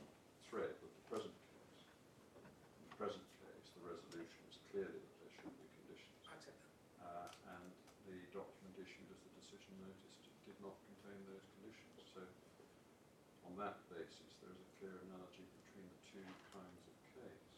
Say, my lord, that there was no authority to issue the at all the document that was issued, in the sense that resolution to refuse permission granted, which is effectively the same in both cases. Yes, but it depends how you put it, really, doesn't it? I mean, if the decision notice is substantially different from that which is resolved, which arguably this one is, how is that in principle different from Norfolk or Taffy? Well, my lord, in my submission, because of the binary choice in the Act, the position is different, and that Yeah, you come back to section 70, subsection 1. That's really the Yes. foundation for this Yes. argument, isn't it? Yes, it is. Now, my lord, that's the legal substance of this matter. I'm conscious I've got just a few more minutes, but I I'm just trying to need. understand the significance of that last line of submissions by you. Have I got this completely wrong, or are you saying that even if this application had been made within 3 months, there couldn't be any judicial review because there's a binary choice and they made a particular choice? That can't be right. Well, my lord, Is that your submission? well, it has to be my submission, yes, because my submission that is. would be, I'm sorry to say that, that strikes me as really a very extreme submission. You know, if you've got, my lord has said, the resolution of the council says one thing, and by mistake the council issues something else quite different. To say that that's unimpeachable seems to me to be, on public law grounds, would seem to be, I have to say, a very bold submission. My lord, I ask rhetorically, where does the point end in terms of proper legal analysis? If one of the conditions or several of the conditions had been omitted. There's been a if you like, if you want to put it on public law grounds, well, there's been a procedural irregularity. Well, my lord, again, I ask rhetorically, in all cases, Well, with in respect. this case, I mean, this is a very stark case. It is a stark case, I accept it's a stark case. Yes. Anyway, that was your submission. Yeah, that's my submission. Yes, I understand. I accompany this by completely separate submissions in relation to the substantive point, and they cross over, my lord, to the submissions I've already made. So may I, indeed I have to, take them briefly, but I do want to make them. The discretion of the judge to quash, so this is irrespective of the point that I've just made, because there is of course a discretion to quash, was substantially influenced by 3 factors. First, keeping silent, and may I just, because of the time, just give the judgment references, Yes, please. of course, yes. J 63 to 66. Second factor substantially influencing the discretion to quash, what was described as unconscionability, judgment 70. Third factor, the learned judge's views as to the planning merits, J 60 to 62 and 71.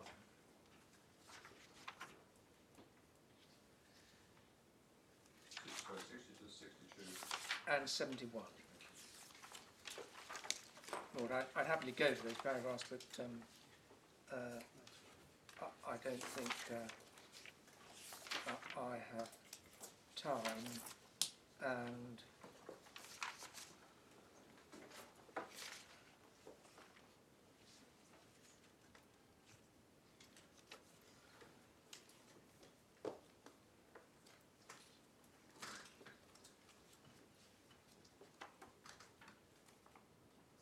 Lord, I'll pause there. I see the clock. Thank you very much.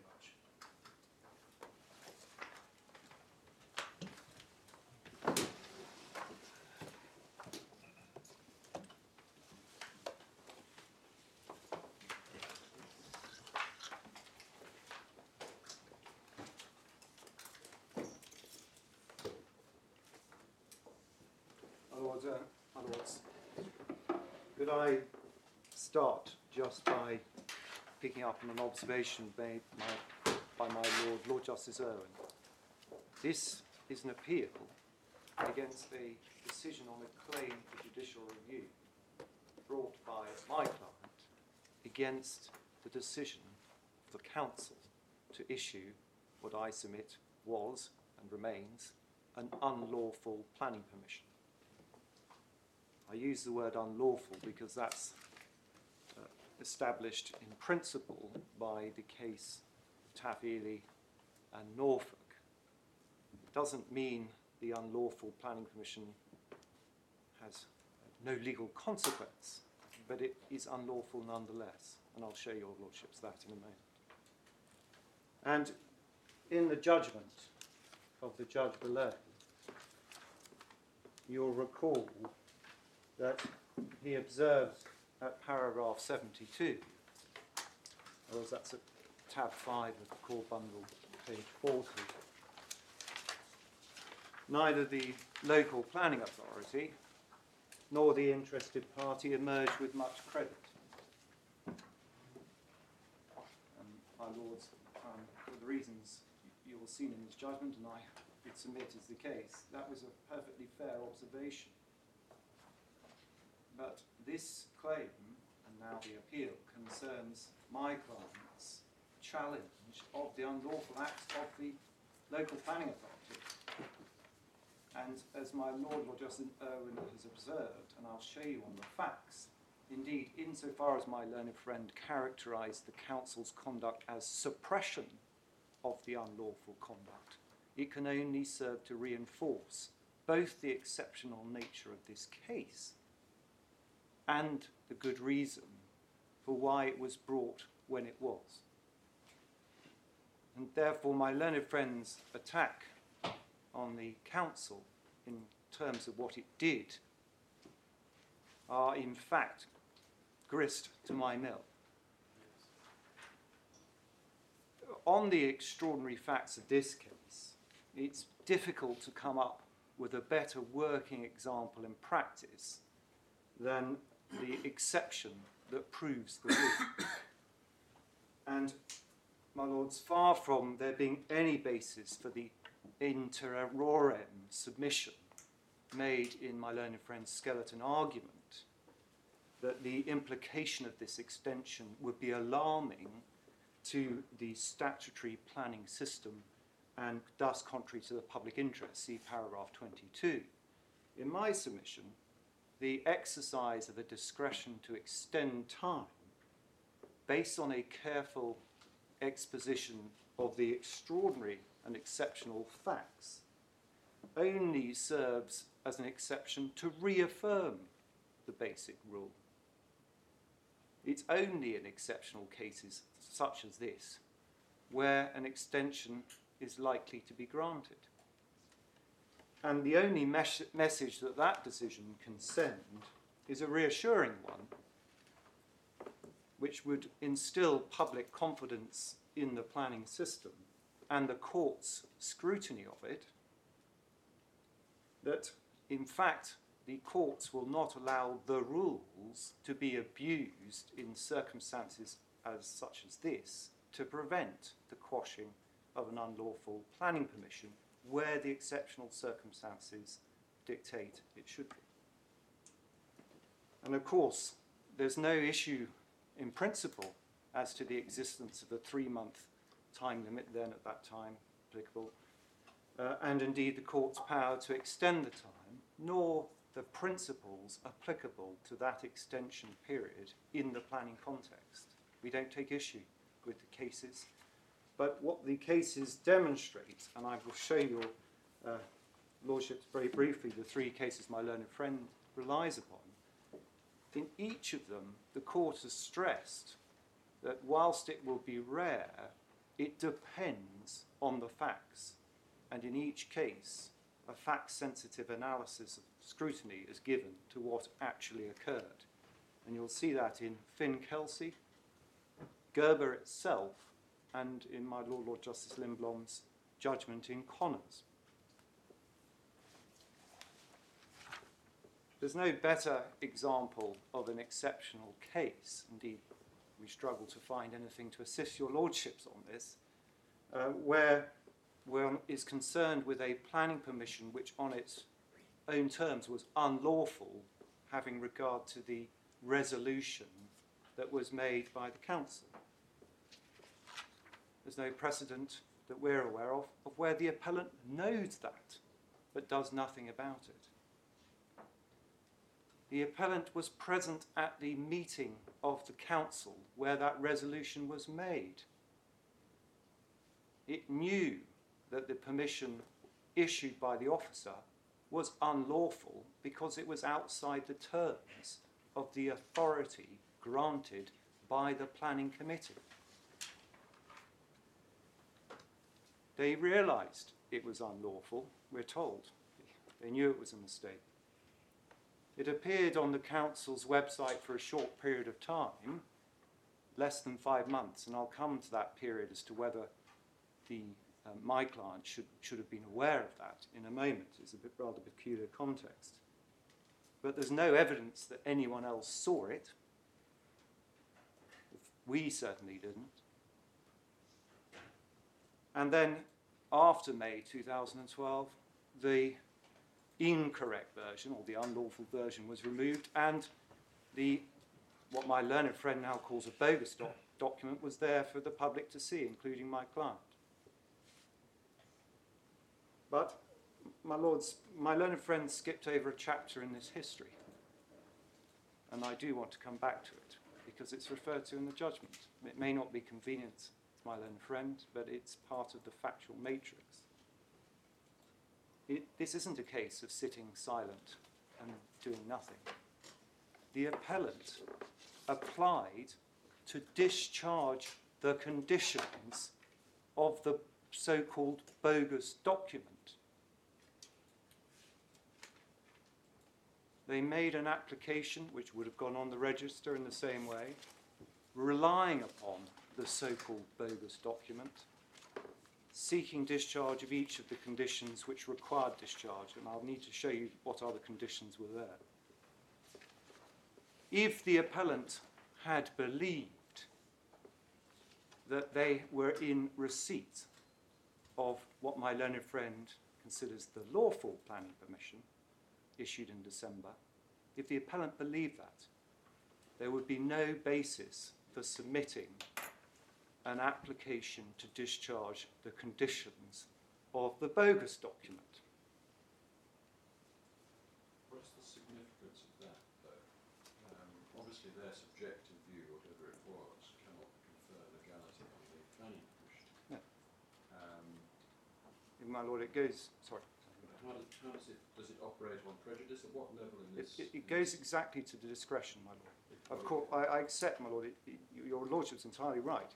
The planning permission document that was issued has legal consequences because it's been issued.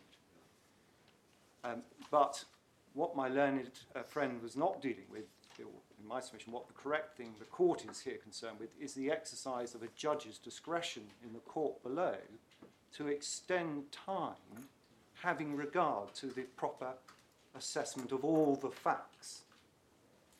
And my lord, it goes directly to assertions of prejudice, because the appellant cannot properly claim it was prejudiced by the issue of the 2011 December permission in circumstances where it itself was acting upon what it now contends was a bogus document. The two things do not add up. My lords, I'm going to show you the documents in a moment. I think the matter gets rather worse, because there was an application for an extension to one of the marquees, which was made by the appellant. An application extension to what? One of the marquees, there was an application to extend the marquee, to make it larger.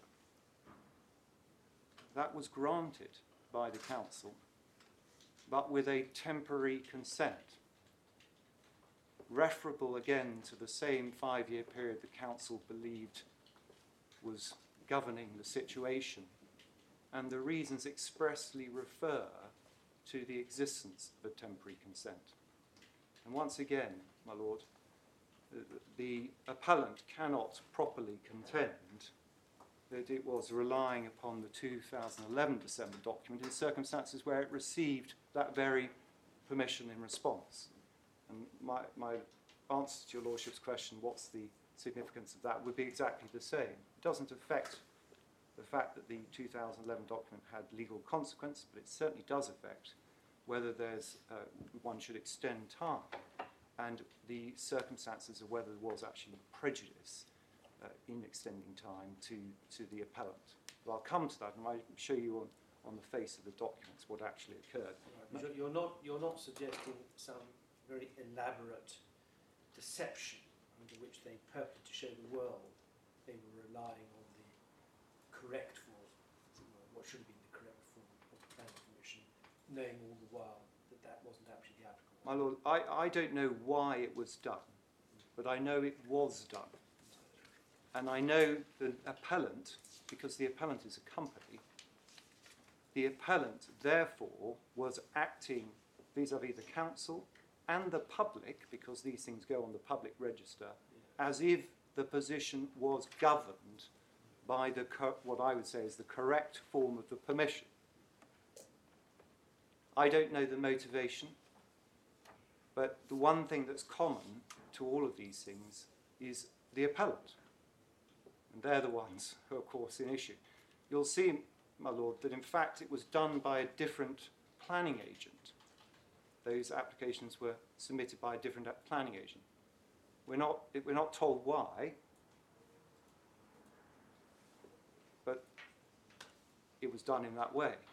But, my Lords, we're here concerned with the knowledge of the appellant, the company. They're the ones who are paying the bills of the agents. They must know, or they're fixed with the knowledge of their agents in any event. But I'll show you that, if I may, in a moment, because you weren't taken to that in the history of the events. And, my Lords, the facts are even more unusual in this sense, that your Lordships will be aware that these were applications for planning permission where the marquees had already been erected. There's some dispute as to precisely how many and for how long. But, my Lord, there wasn't a developer waiting for a consent to build development, which is the type of Gerber scenario. These marquees had already been erected, the committee report tells us. Had all three actually been erected? My Lord, that's what the committee report tells us. In the position where they were ultimately approved?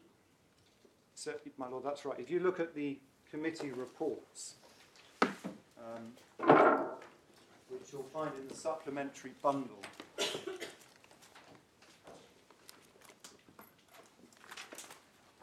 there are two committee reports, one in July, which is at page 51, tab 9.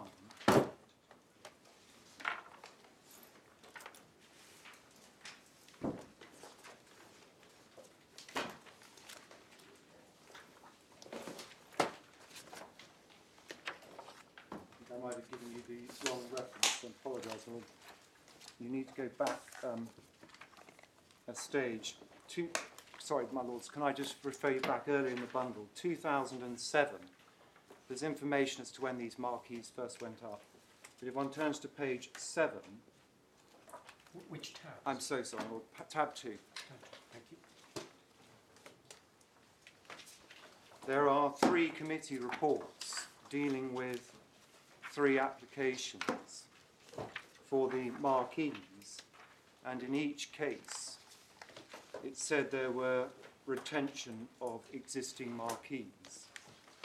And your Lordship will see that, for example, the lake marquees, that paragraph's on page 8, about halfway down the page. The marquee which is subject to this application has already been erected.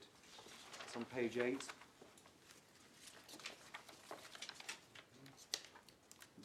The Walled Garden marquee committee report, page 11. if you turn to page 12, proposal, this application is the retention of one of a group of 3 marquees to be used for functions such as weddings. Mr. Strawn, if you look at page 8, the proposal begins with the sentence, the application is for the retention of one of a group of 3 marquees. My lord, that because they were split into 3. So there were 3 committee reports. So the lakeside was erected.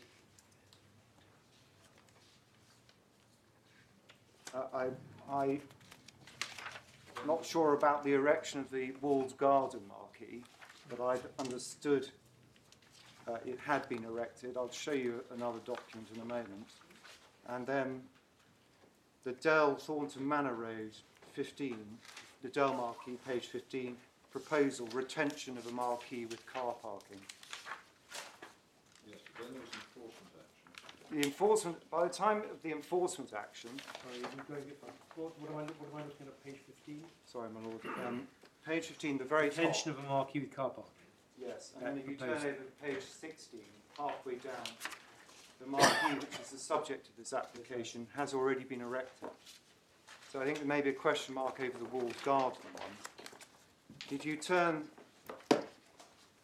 to the appellant's, response document to this claim for judicial review,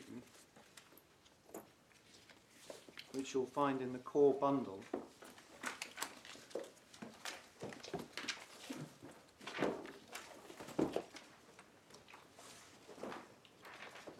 tab 12,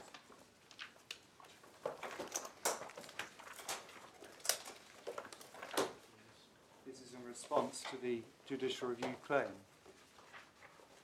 If you turn to page 1 on page 87, this is produced by the appellant's solicitors.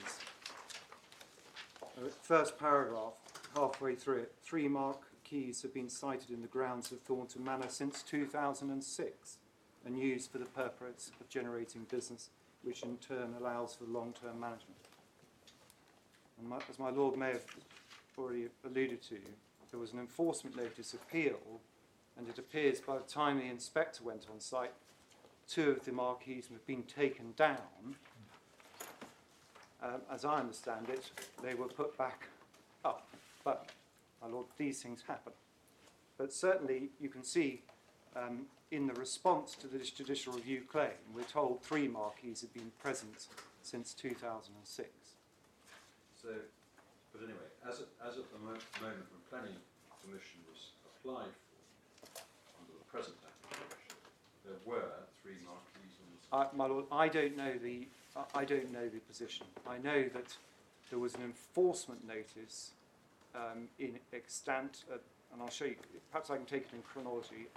Again, it's certainly one of them. So certainly, I think it's undisputed there was 1 present. I don't know the position about the other 2. I'm not sure how much turns on the history before the present application, but it would be of interest, I think, to the court to know whether when this application was made, there were 3 marquees on the site. My lord, I'll see if I can find that out. Well, my instructions are very firmly, and I've asked repeatedly, it is accepted that the present lakeside marquee was erected prior to the permission in this case.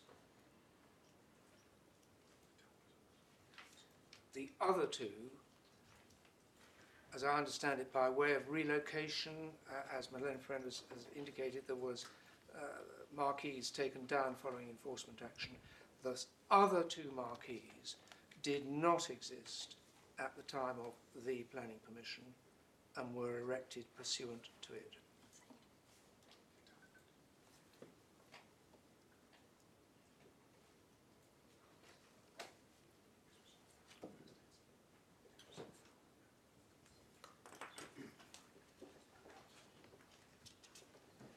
Is there any evidence establishing the date when the 2 marquees that were erected in reliance on the planning permission were constructed? Is that in evidence? It isn't in evidence, my lord. I could, over the adjournment, obtain instructions on that. But I don't want to take things beyond the evidence. No. It's not an evidence. My instructions are that 2 marquees were erected before the grant of planning permission. I've just been handed a note. I'll see if the documents can help us a little bit more on that. But, my Lord, I don't want to get too diverted down this point. We'll come to the relevance of the position of marquees being in place or not in a moment. But can I just put it in this way? The judge's decision to exercise his discretion to extend time to allow the challenge once the facts came to light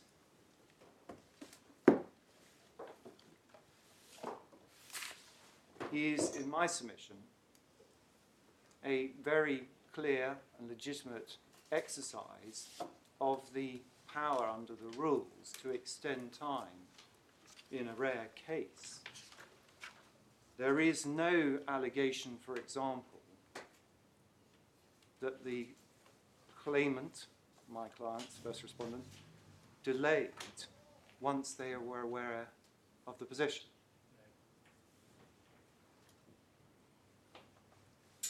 And, my lords, whilst I readily accept one of the factors and weighed indeed in the judgments below is the interest in certainty. Of course, that is an important principle, which is why the general rule is the 3-month period and very rare cases where time should be extended. But extending time in this case to quash a planning permission which everyone agrees should never have been issued. There's no uncertainty about the question of whether it should have been issued. In my submission, can only reinforce the confidence in the planning system and indeed, as the judge pointed out, good administration. There is a great danger in the way my learned friends put his case in misunderstanding the rule or rules in question. Because the rule, or rules, there are two in effect, one relating to exercise the discretion to extend time, the other in terms of relief. But both of those are referable to the facts. And, my Lord, can I just, I'm going to go to the judgments in a due course, but can I just give you 3 references to those 3 cases? My Lord Justice Lindblom's decision in Connors, where, having pointed out exercise of judicial discretion, paragraph 87, to permit very late challenges will rarely be appropriate. My Lord then went on, in my submission, entirely correctly given the rule, to say, although the facts in every case will be different, the relevant principles are well established, and on the facts here, those principles clearly support the judge's approach. And that was a classic application of the rule, consideration of the facts to see if it was exceptional, and the decision that it wasn't exceptional. And the facts are rather different in that case, a challenge to the Secretary of State's call-in policy, where the individuals knew that they'd been called in because that was the effect of the decision, but they delayed nonetheless. Gerber, paragraph 49, Lord Justice Sale's prompt legal action after grant of planning permission to challenge its lawfulness will be required in all cases unless very special reasons can be shown of a kind which are wholly absent in this case, once again reinforcing the need to look at the facts and to see if there are reasons. And in Finn Kelsey, which was Lord Justice Keene's judgment, paragraph 25, it was actually a case looking at the requirements of promptness rather than a period outside the time limit. But what satisfies the requirement of promptness will vary from case to case, paragraph 25. And paragraph 29, having found that the case had not been brought promptly, the court then went on to say where that conclusion that it's not been made promptly applies, there may be consideration which mean that it's in the public interest that a claim should be allowed to proceed despite the delay and the absence of any explanation for it. If there's a strong case for saying that the permission was ultra vires, then this court might, in the circumstances, be willing to grant permission to proceed. In my submission, an entirely proper application, in that case of promptness, of the importance of the facts in deciding whether to allow a claim to proceed. All of those cases speak as one, the emphasis on the facts. In those circumstances, what this court is doing is reviewing the exercise of discretion by a judge below. And as my Lord Justice Sales in Gerber pointed out, this is a review of an exercise of discretion by this court. Can you just state in very summary terms what precisely are the features that make this exception? My Lord, I intend to do that. Could I, would you, or your Lordship permit me I to- wanted in a form, not great exposition, as it were, knowledge of the, for example, knowledge of the mistake, or whatever it may be. Those features. And you'll appreciate, my Lord, I will do precisely that, but I'd rather do it if I just took you through the facts to show them. But what I will certainly tell your Lordship now is that it is the combination of the circumstances that are applied in this case. It may be that one or other of them might be sufficient in another case to constitute very special circumstances. They're all highly unusual, but together they certainly were, in my submission, capable of being characterised by the judge as exceptional to justify the discretion. My Lord, Yes. Are you making appropriate progress? I think I am, my Lord. I've got an eye on the clock, if that's what you're Is that a convenient moment for you to stop? It probably is, my Lord. Can I just foreshadow what I'm going to do? I'm going to, bearing in mind that point I made about the facts, I'm going to devote quite a large part of my remaining submissions to taking you back to the facts, to point out some things which your Lordships haven't yet seen, and to put those in context. I'm then going to just turn to those cases to distinguish the facts from the current ones. And, my Lord, then I'm going to turn to the alleged errors of law in the judge's approach. But the bulk of what I'll do after lunch will relate to those documents that I've already foreshadowed. Is that a convenient moment, Your That's Lordship? very convenient. Thank you very much. 2 o'clock. What time?